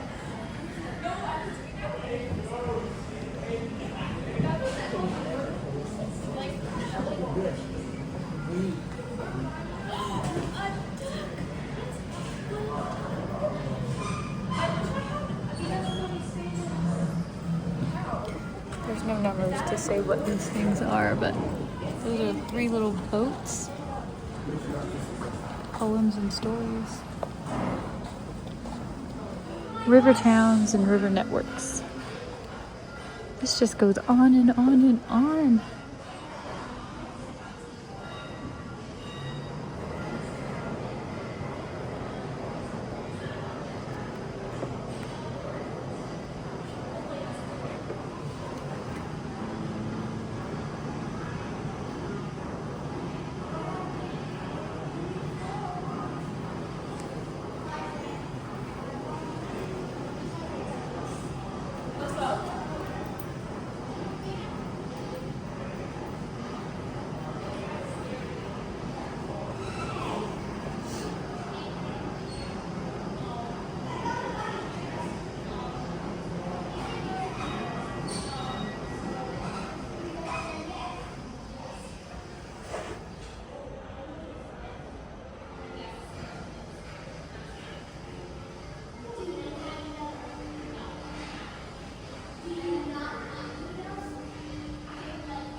this map, you really can't see, is of the Erie Canal in the 1820s.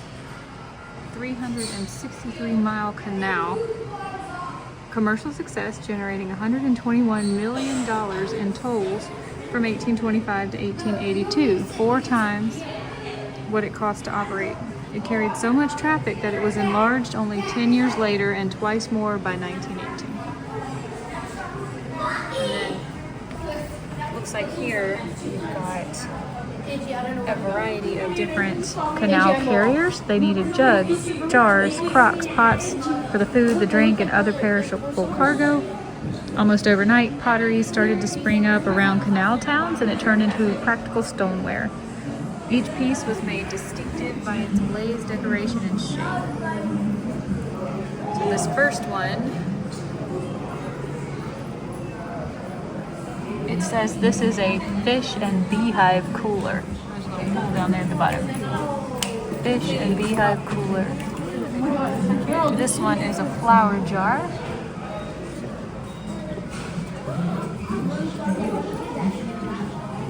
This one is called Goddess Water Cooler. This is a butter crock. Oh man, I like that. 5 is a Seymour advertisement and price list for pottery. 6 is a sailing ship's jar. 7 is just called bird jug. And here we have 2 medals. The Invitation Erie Canal medals. At the canal's opening celebration in October 1925, New York Governor DeWitt Clinton poured a keg of fresh Lake Erie water, symbolized his confidence that the Great Ditch would enrich America.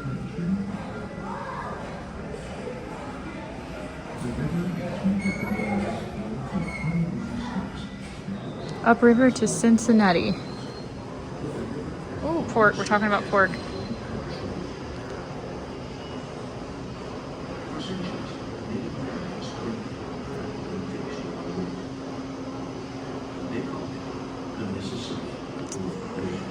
Pigs are brought in from the country in large herds. On the outer edge of the city, there are large buildings where about 1,000 a day are slaughtered and cleaned. Then they're brought into the city where they are cut up and salted and put in barrels, and that's how they're sent from here to other countries.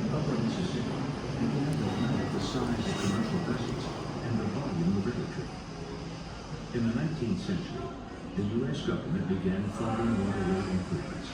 And during the 1930s, a series of slaves fleeing by boat under the light of a full moon, 1864. This image of people escaping slavery is a romanticized view of what was actually a terrifying and dangerous journey. From Harper's Weekly, April 9, 1864. In the year 2000, there were 3,000 towboats and 25,000 barges traveled the Mississippi River system. These inland waters transport more than 563 million tons of cargo every year. All right. The map here is Cincinnati's water connections. The Ohio legislature approved construction of 2 canals in 1825, including one linking the Ohio River at Cincinnati with agricultural lands to the north. The Miami and Erie canals eventually extended as far as Toledo on the Great Lakes. 400 boats operated on a canal at its height in 1851. And then this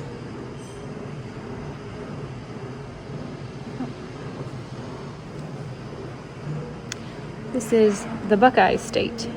During the 1850s, steamboats carried much of the commerce on the Ohio River. Faster boats, like the Buckeye State, could demand higher freight and passenger rates. In May 1850, with 200 people on board and no cargo, the Buckeye State ran 480 miles upstream from Cincinnati to Pittsburgh in 43 hours, the fastest time ever. This was built in Ohio, Johnstown, Ohio, in 1849. And this is a little keel boat. Keelboats like this carried traffic on the Mississippi and Ohio rivers in the early 1800s. They could move upstream or down, sailed, rowed, poled, or hauled with tow lines. Keelboats stayed in service into the 1850s. Something missing right there. This is the Far West. This U.S. Army chartered steamboat to supply outposts in Montana and the Dakota Territories during its Indian campaigns. In the summer of 1876, the Far West covered 700 miles of the Yellowstone and Missouri rivers in only 54 hours. It bore the news of the Sioux and Cheyenne victory over General George Custer's cavalry at the Battle of the Little Bighorn.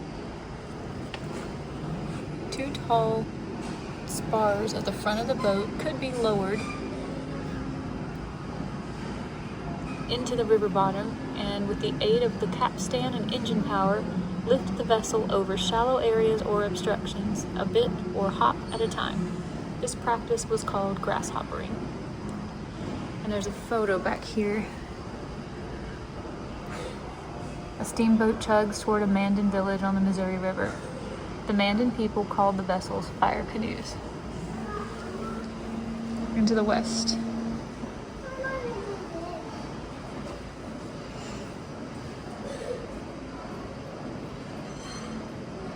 A constant stream of water travels up and down the Mississippi River. Alongside pleasure and excursion boats, there are floaters and barges of real rivers to the river. Keelboats are highly efficient mode of transport, active as a sailing boat. Okay, I think I might be technically out of order, but I'm going back to where we started and picking up here because I want to make sure I don't miss this stuff before we leave. And we are now looking at cotton by the mid-1800s.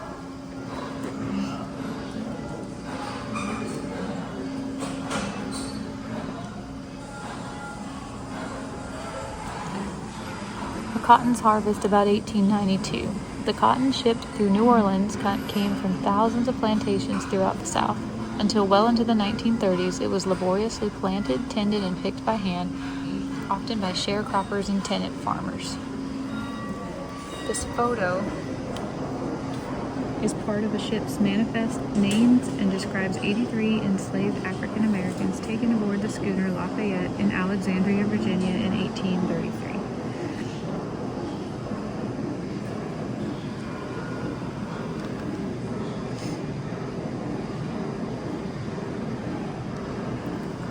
This is a fancy power loom patent model. William Crompton's invention allowed weavers to create more elaborate designs on power looms.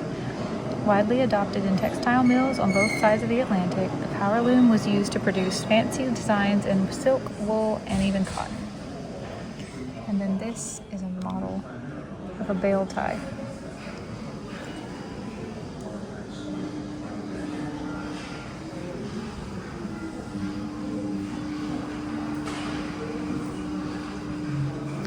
Over here,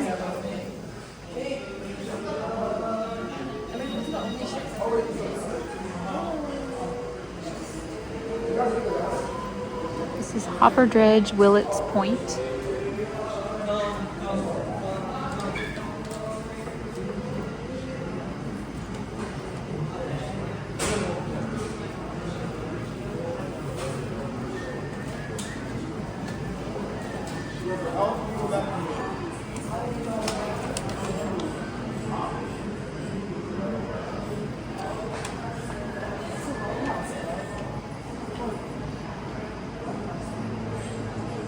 And here we're talking about safe passages.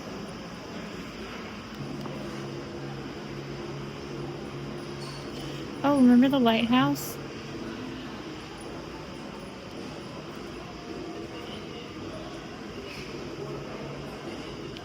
We went to in Florida. I'm trying to remember the name of it.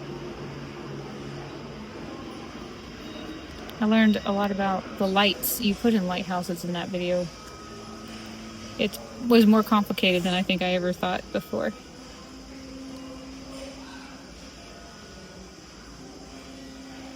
I'm trying to remember the name for the light in the lighthouse, though. It's driving me nuts.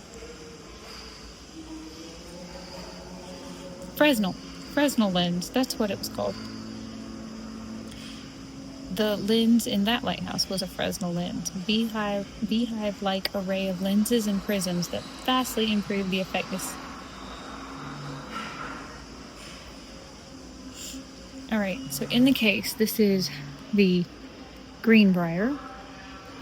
The crew of the river tender Greenbrier maintained lights and other aids to help navigation on the Ohio, Kanawha, and Upper Mississippi from 1924 until 1947.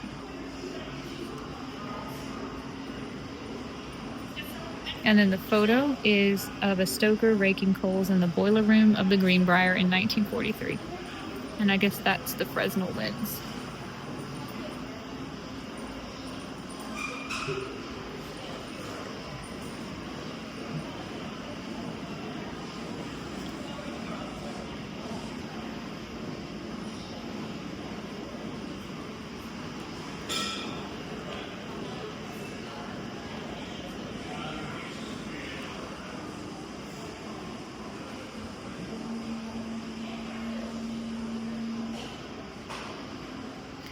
This is Abraham Lincoln's patent model, a replica of it. Shallow water was a chronic problem on western rivers. Lawyer Abraham Lincoln of Springfield, Illinois, thought inflatable rubber cloth chambers could help boats float over shallow spots. He patented his idea in 1849, submitting a model along with his application. His adjustable buoyant chambers proved impractical, but Lincoln became the only president to hold a U.S. patent. Hey, that's a fun trivia fact. Let's write that down. Abraham Lincoln is the only U.S. president to hold a patent. Down here we're talking about river conditions. This is a stranded steamboat. In March 1910, the Virginia sailed over a flooded cornfield in Willow Grove, West Virginia, and got stuck. When the Ohio River receded a week later, the boat was trapped a half a mile from shore. Hauled back to the river and refloated, it served for another 18 years.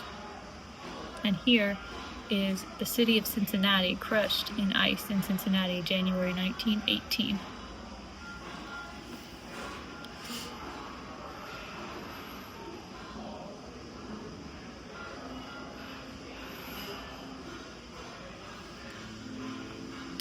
Okay, over here, above on the wall, oh, that is a torch basket. Steamboats working at night suspended iron baskets filled with oil-soaked scraps over their sides to illuminate the shore. Torch baskets helped pilots navigate, but they also posed a risk of fire if sparks landed on flammable cargo. And then here, a torch basket is used to illuminate the steamer's deck for workers loading the fuel.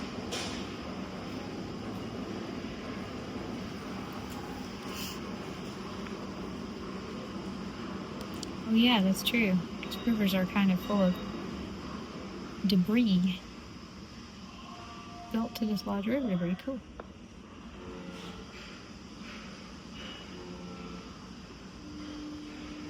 Okay, so that's this. This is the snag boat. Charles H. West built at Nashville, Tennessee in 1934. The two A-frames on the front of the Charles H. West support a line from a winch. When the boat hooks a snag, the winch pulls it onto the ramp where it can be cut up. That's cool. Charles H. West.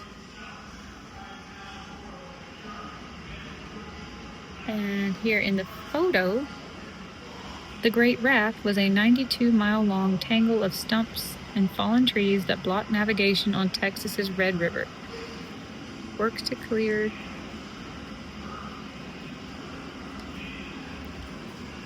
here, this is snag boat A.H. Sevier, 1840s. Snag boats like the A.H. Sevier were built with an iron wedge between two holes for use in breaking up the snags.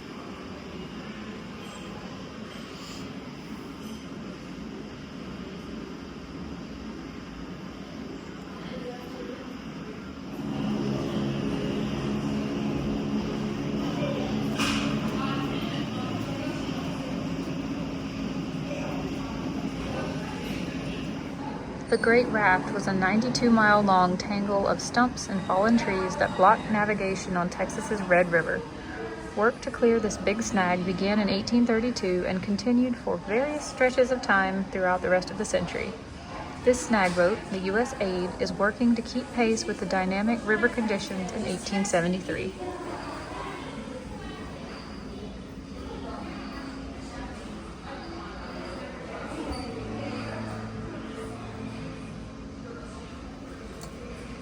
We're definitely skipping around in the timeline, but I just don't want to risk missing anything. Now we're talking about showboats and popular theaters in the 1900s.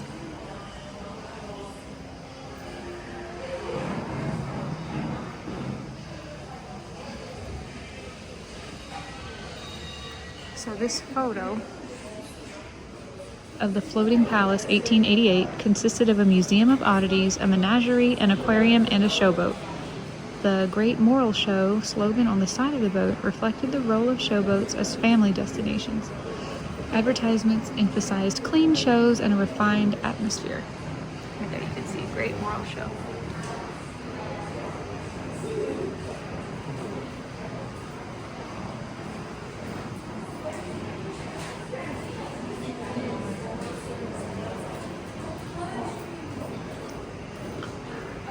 Here we have, this is Valley Belle, and this is Brian's new showboat. It says here, Brian's new showboat, launched in 1918, could seat almost 700 people. Its stage was home to dozens of plays like Hamlet, Little Nell of the Ozarks, and even antics of trained bucking mule named January. A steam packet turned towboat, the Valley Belle pushed the Bryants and their boat up and down the Kanawha, Ohio, Monongahela, Illinois, and Mississippi rivers. They brought entertainment to mining towns and farming communities along the way in the Great Showboat era. And then this was the Valley Belle. There's a big wheel back there. This says, Reading the River.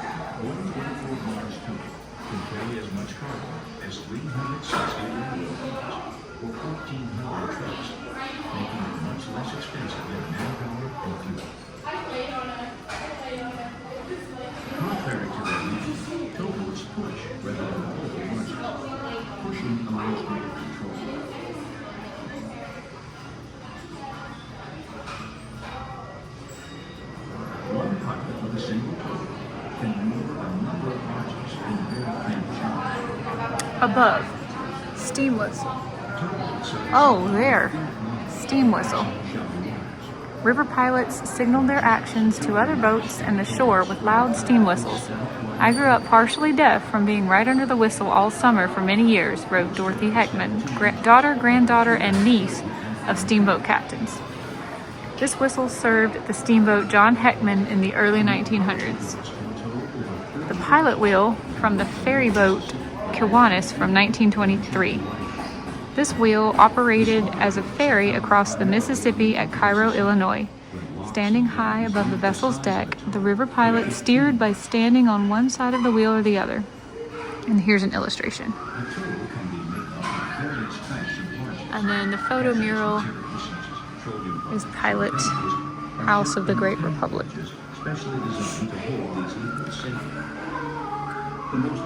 Mississippi River towboat Jack D. Woodford.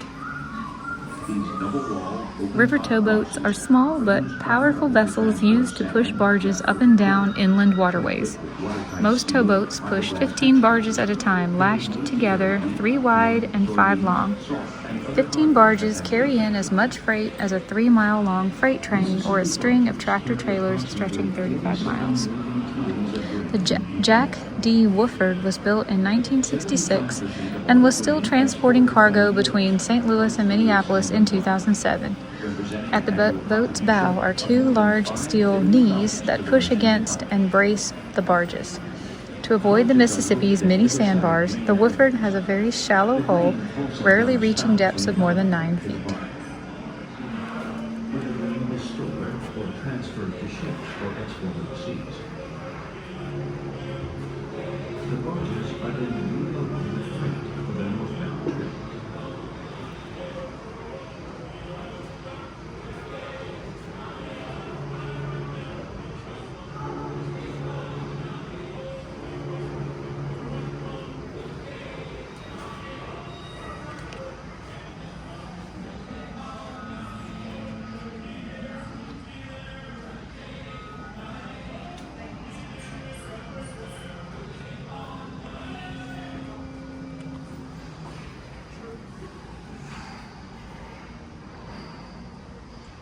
First mistakes.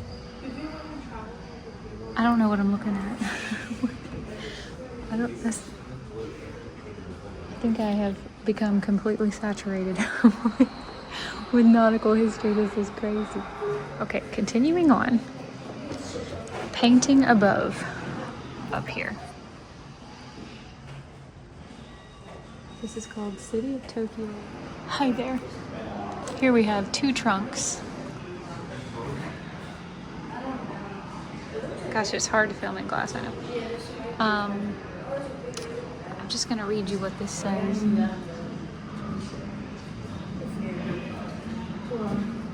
like how they make it detailed and fun.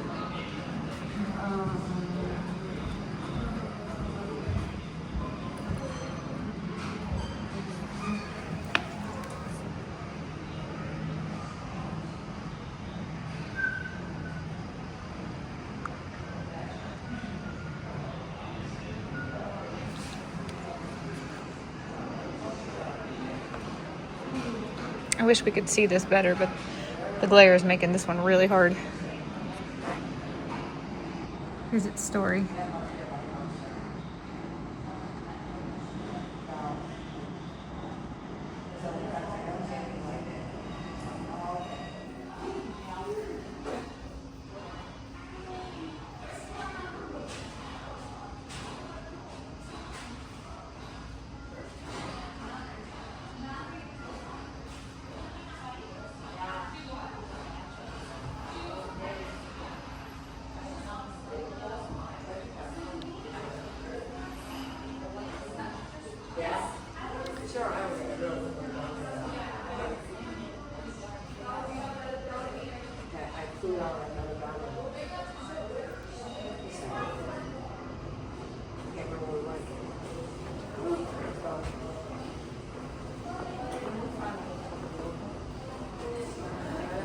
I'm just reading all this. I'm still here. What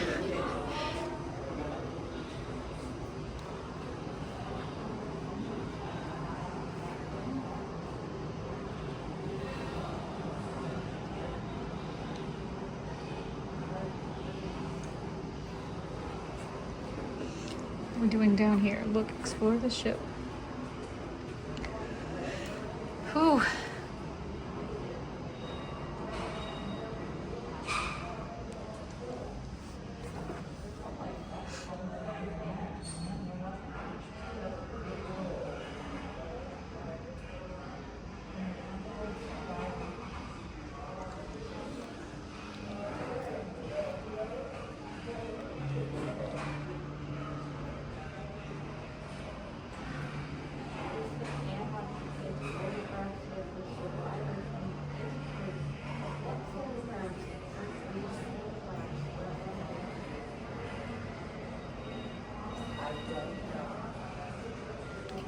I missed a display.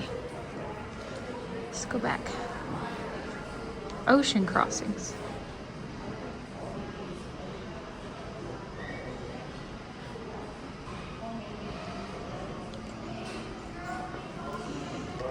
Oh my goodness, look at the detail in here. Okay. I'm just gonna film it really quick and do it as voiceovers. Here's what we're looking at.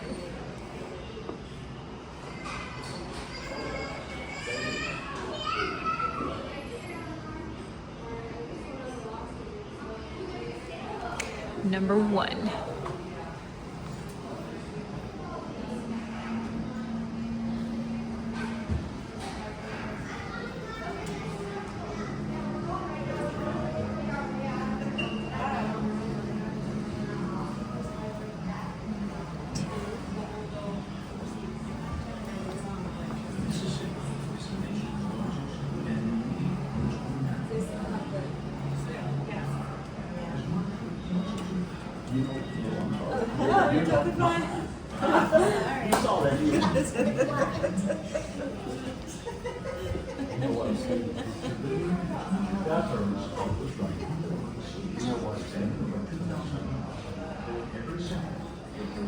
This is like a dollhouse, but it's a ship. This is so cool.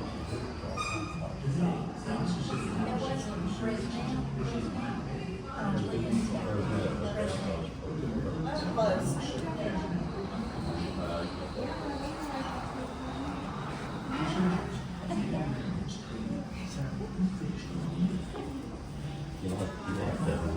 Mississippi were blue. In the 19th century, American immigrant settlers moved west. The river aided their journeys and became That was really cool. That was like a dollhouse. I loved it. Over here we have some examples of travelers' trunks. The first one is a Swedish immigrant's trunk. It's beautiful with these flowers. Almost like a hidden Mickey right there. And this one is a Dominican nun brought this horsehair covered trunk from France when she sailed across the Atlantic to join the monastery of St. Dominic in Newark, New Jersey. Now we're talking about comfortable.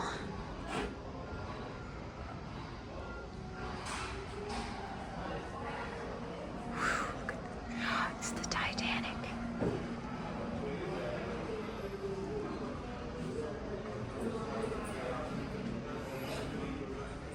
No, it's not. It's the Mauritania. My bad.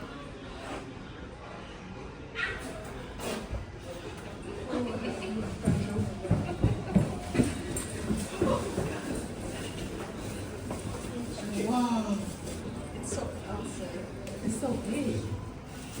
Yeah, it is. Okay, that's a Titanic, right? No, I thought that's not red. Oh. Yeah, it is red. That's not. It's the Mauritania. Yeah. The Mauritania. Ooh.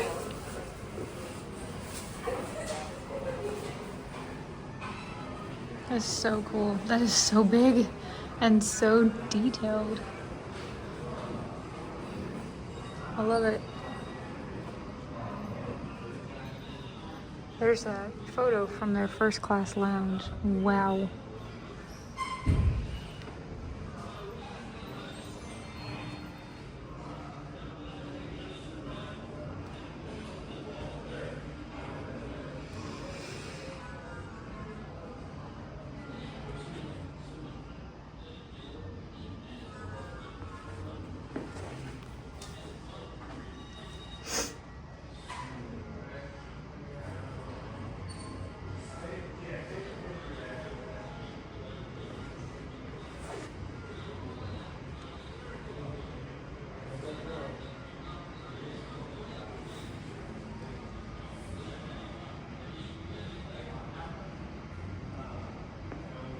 This is the smoking room, by the way.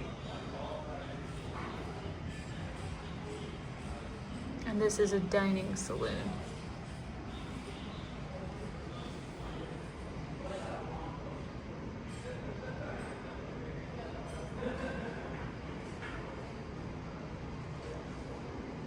This is another dining saloon.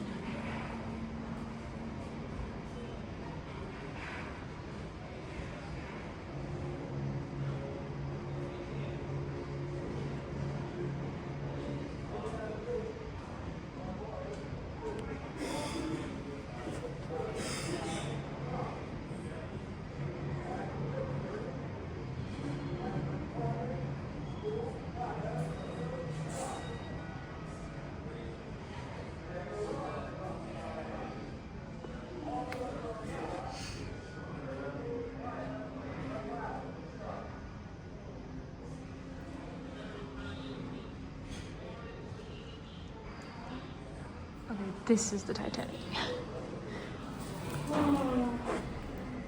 I thought it was a sister ship with the Mauritania, but I guess that was the Lusitania. Later tonight, we can call home and you can have them on FaceTime.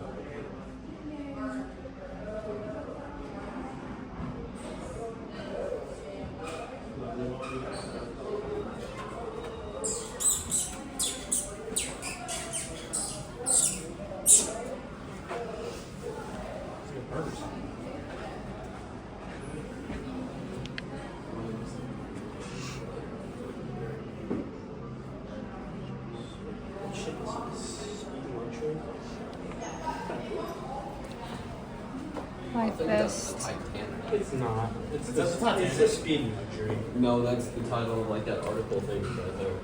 Okay, fine. This is from an unknown survivor.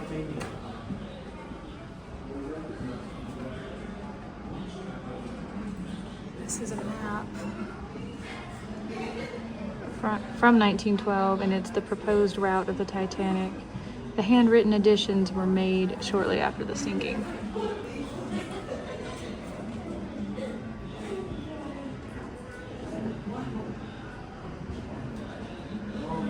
Oh, Carpathia was so close.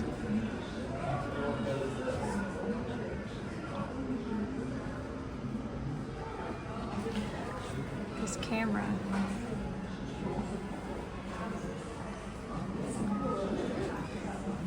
Oh my gosh. Oh, wait, this just This camera was used to take photographs of the survivors in the icebergs. Maritime. This was pre-Titanic. It would be so fun to Oh, these are songs. Oh. My sweetheart went down with the ship. Oh my gosh.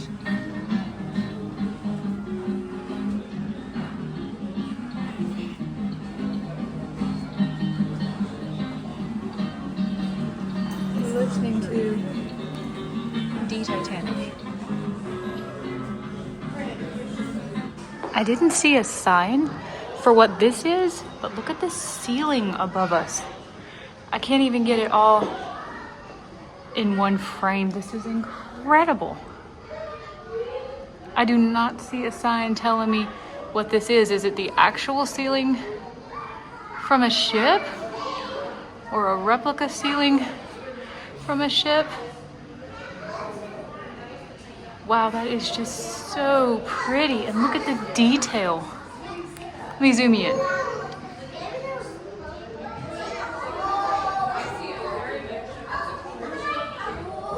This is so cool. It feels like we're in the dining room. That's a big ship. Oh, look at this big ship. Look at this. That's a really big one. That's a cruise ship. It's so cool. Oh, I like this one a lot with the smoke for the steam. That one's got like long oars. That one's a sail. This is so cool.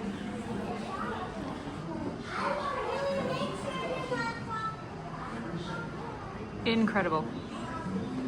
Stunning. That right there, that's thumbnail worthy. This display is talking about luxury on the USS United States and how this luxury ship was not Victorian at all. Everything was made of metal and glass and plastic, very modern, aluminums, man-made textiles. All of the artifacts here, the chair, the table, the plates, the shoes, and everything were on the United States. Down here, the panel was painted by Constance Smith. Is from a duck suite in one of the passenger suites.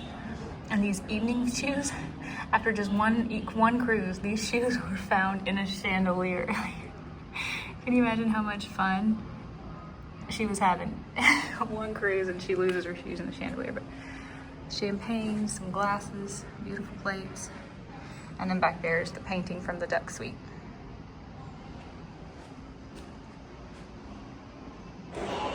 Okay, quick interruption for anybody who is still watching this video. I went to the gift shop at this museum and I bought this postcard, which I will happily send out to the first person who comments on this video and says that they want it.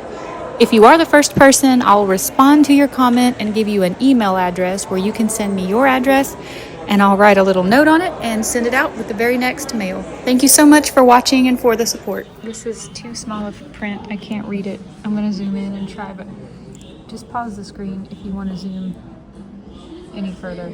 Yeah, I can't read that, even zoomed in.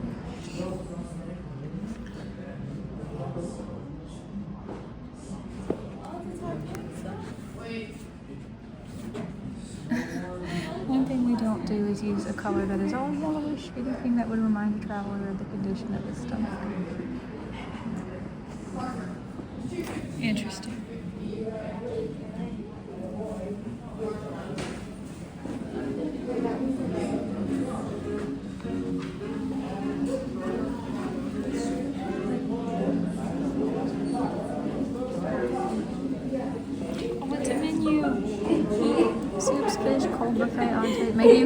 a smaller print. Here we're talking about mass-producing merchant ships during World War I.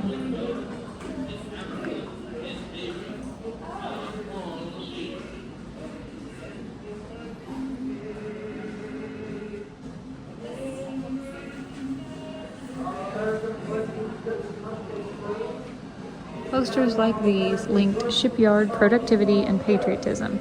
Produced by the Emergency Fleet Corporation, they reminded shipyard workers of the importance of their efforts to do a good job.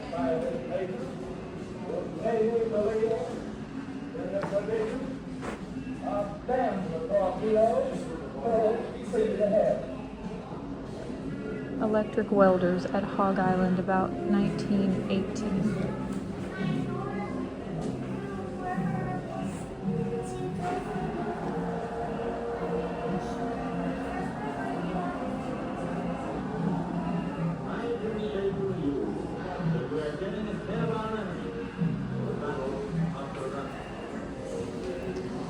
These dozens of ships.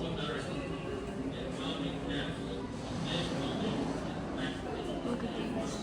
These are workers walking past dozens of ships being built.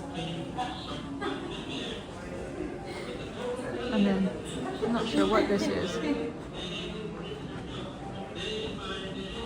A shipyard? Look at them all. Wow. Let's see. Left on the wall was the electric welders below.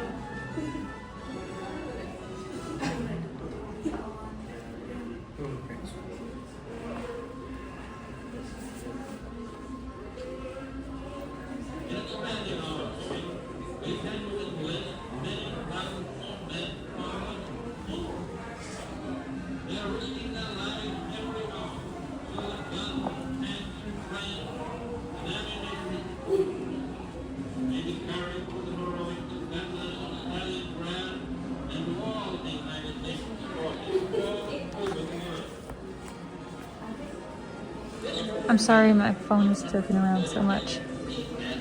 I had to plug in my external battery and I can't hardly hold it. I'm using both hands and I'm still having a hard time.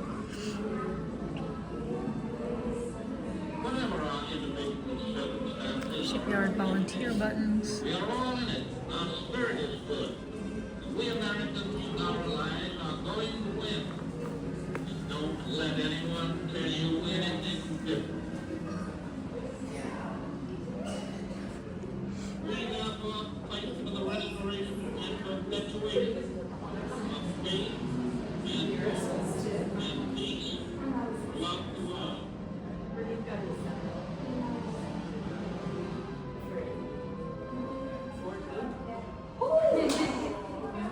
I think that sign might be in the wrong place because I'm not sure what it means below right. A standardized ship? Are they talking about this or this?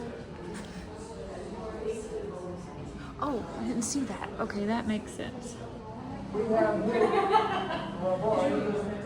It's a plate puller. It was used to align pre-punched holes in standardized full plates before riveting them.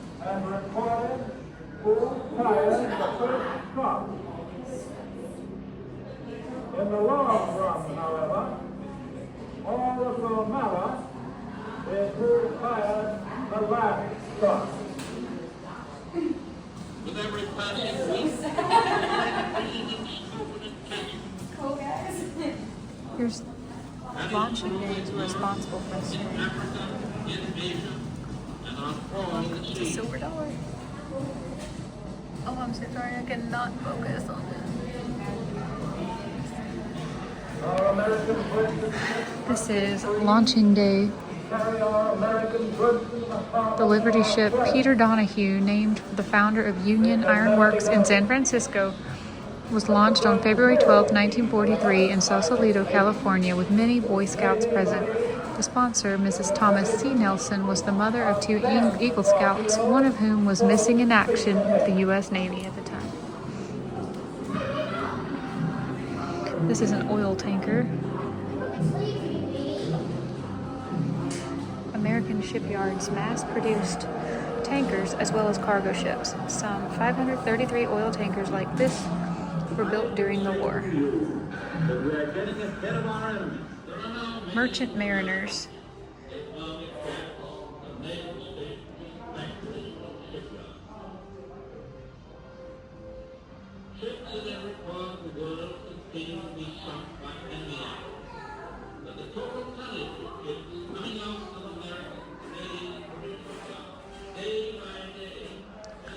This says, free time on a Liberty. Like other sailors in downtime at sea, Liberty ship crews played cards, read books, and tried to distract themselves from the intensity of wartime service. The crews included members of the Armed Guard of the U.S. Navy, shown here in Navy uniforms, who manned guns aboard the ships.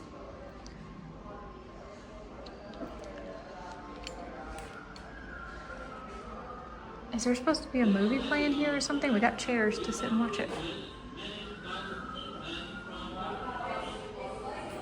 Oh, okay.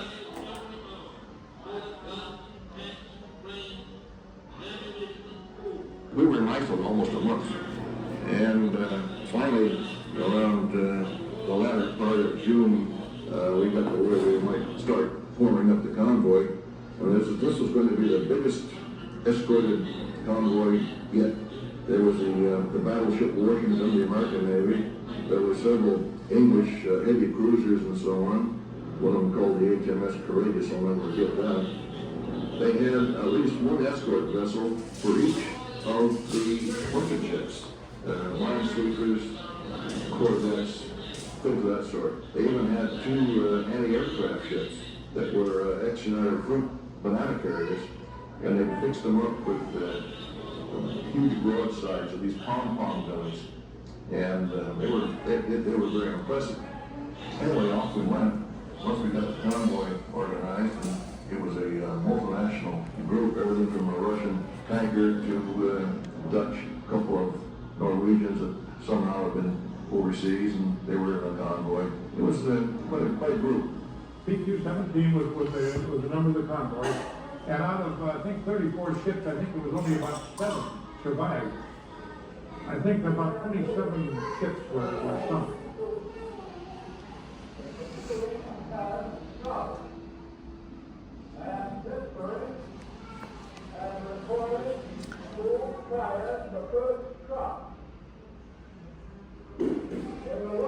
Building victories. Victory ships are under construction at California Shipbuilding Corporation in Los Angeles, 1944.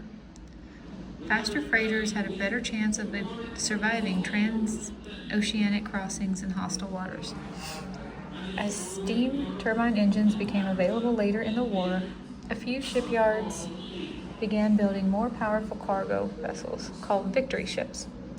American shipyards built about 550 by the end of 1945. After the war, their greater speed made them more valuable as commercial freighters.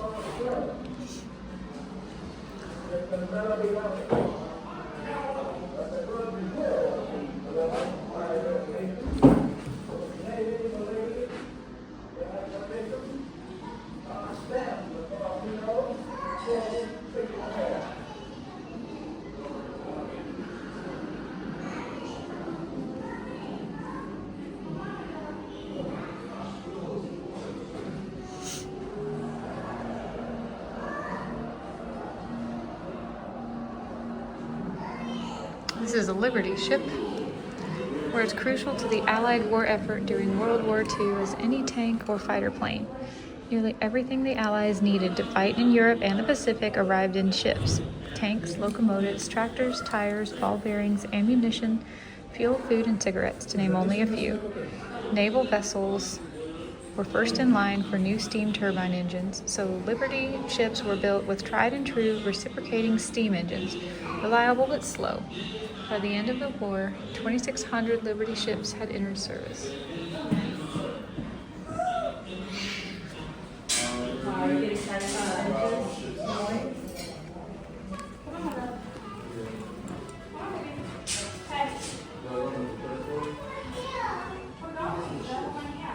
Who missed the ships? April and Bella didn't see this. I didn't realize it, but we had done World War I and II. I didn't realize when we merged from one to the next.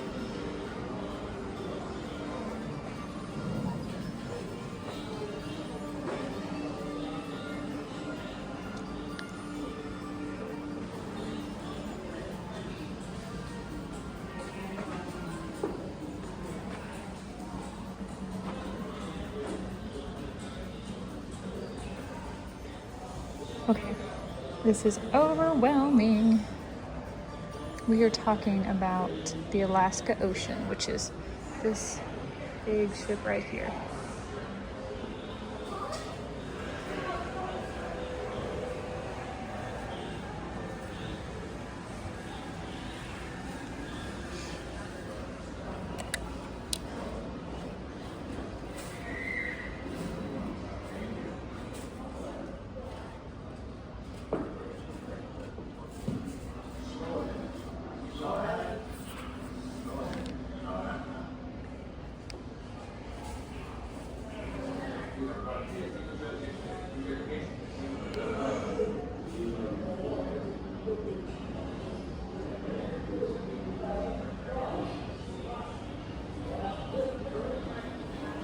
Alright, let's talk about this one. This is the Maersk, which is that blue.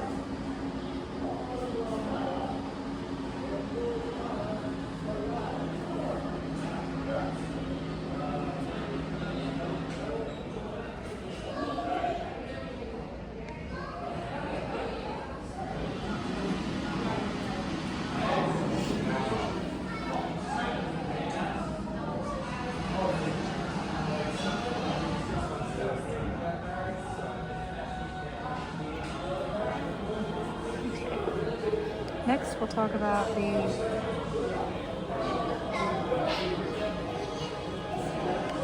I don't see it in the case. It might be this one, the PHTL. I don't know. The picture looks sort of similar.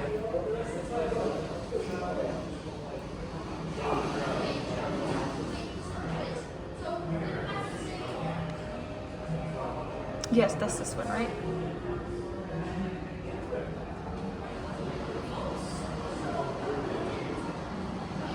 I don't know. I don't think that's that ship. I'm not sure. Right, Shirley Elizabeth. Which one is Shirley Elizabeth? I think it's the one in the middle. No, it's this one. This one in the foreground.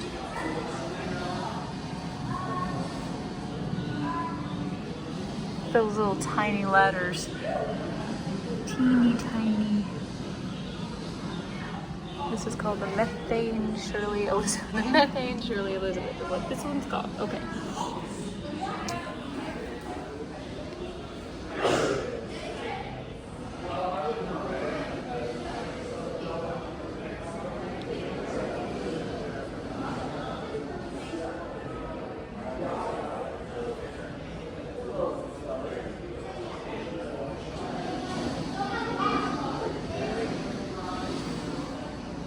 Alright, next we're talking about an oil tanker. Meridian Lion. They're talking about this one in the middle. No smoking. Meridian Lion is what it says on the front.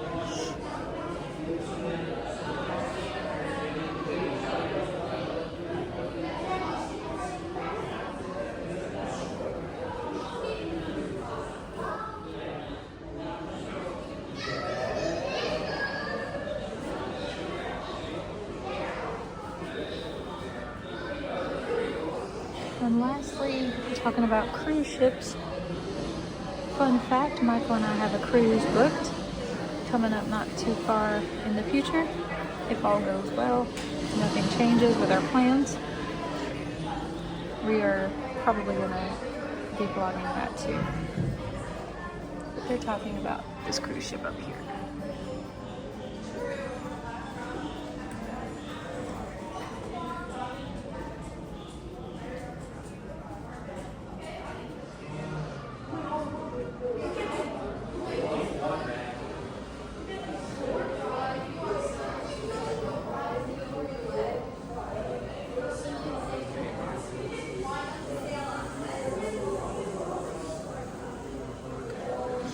This display is talking about how basically everything we use in life comes from oil.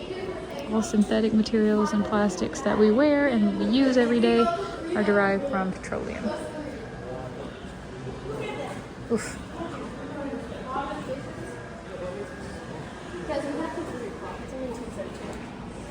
Okay, now we have completely looped around. If you go back in there, that would be the pirates and the fishing and the whaling. So I don't think I've missed anything yet, and I also think we might almost be done. Modern day fishing outfit.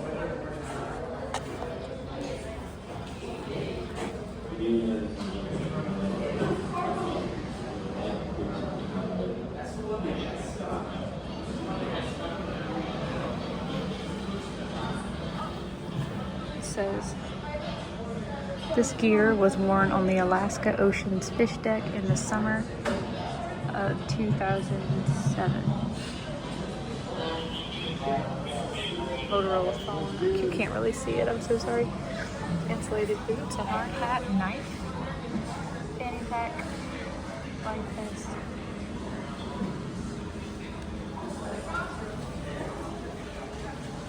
Over here, this is female factory workers aboard the Alaska Ocean wore this gear in 2007. Insulated boots with non-skid soles, a hard hat and hairnet, work gloves, an apron. I don't think her ID badge is on this, is it? It said she personalized her ID badge. Jumpsuit, worn over clothes, plastic sleeves, and a metal tray.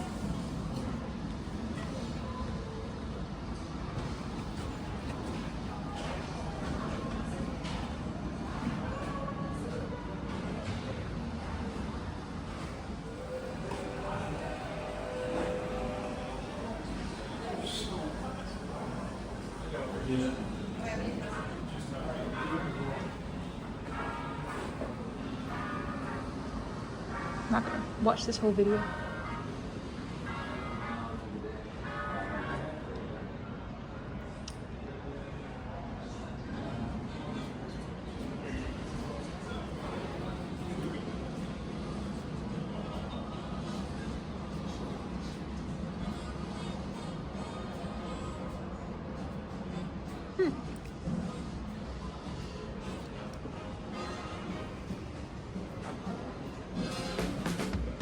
And just like that, I think we have completely finished the On the Water Stories from Maritime America exhibit. Fantastic. Okay, everybody, I hope you enjoyed this museum tour with me of the America on the Water exhibit in the Smithsonian National Museum of American History. Phew, I think we saw every single thing on display in the museum. I had a great time hanging out with you, and I'll see you another day in another adventure. Thank you for watching.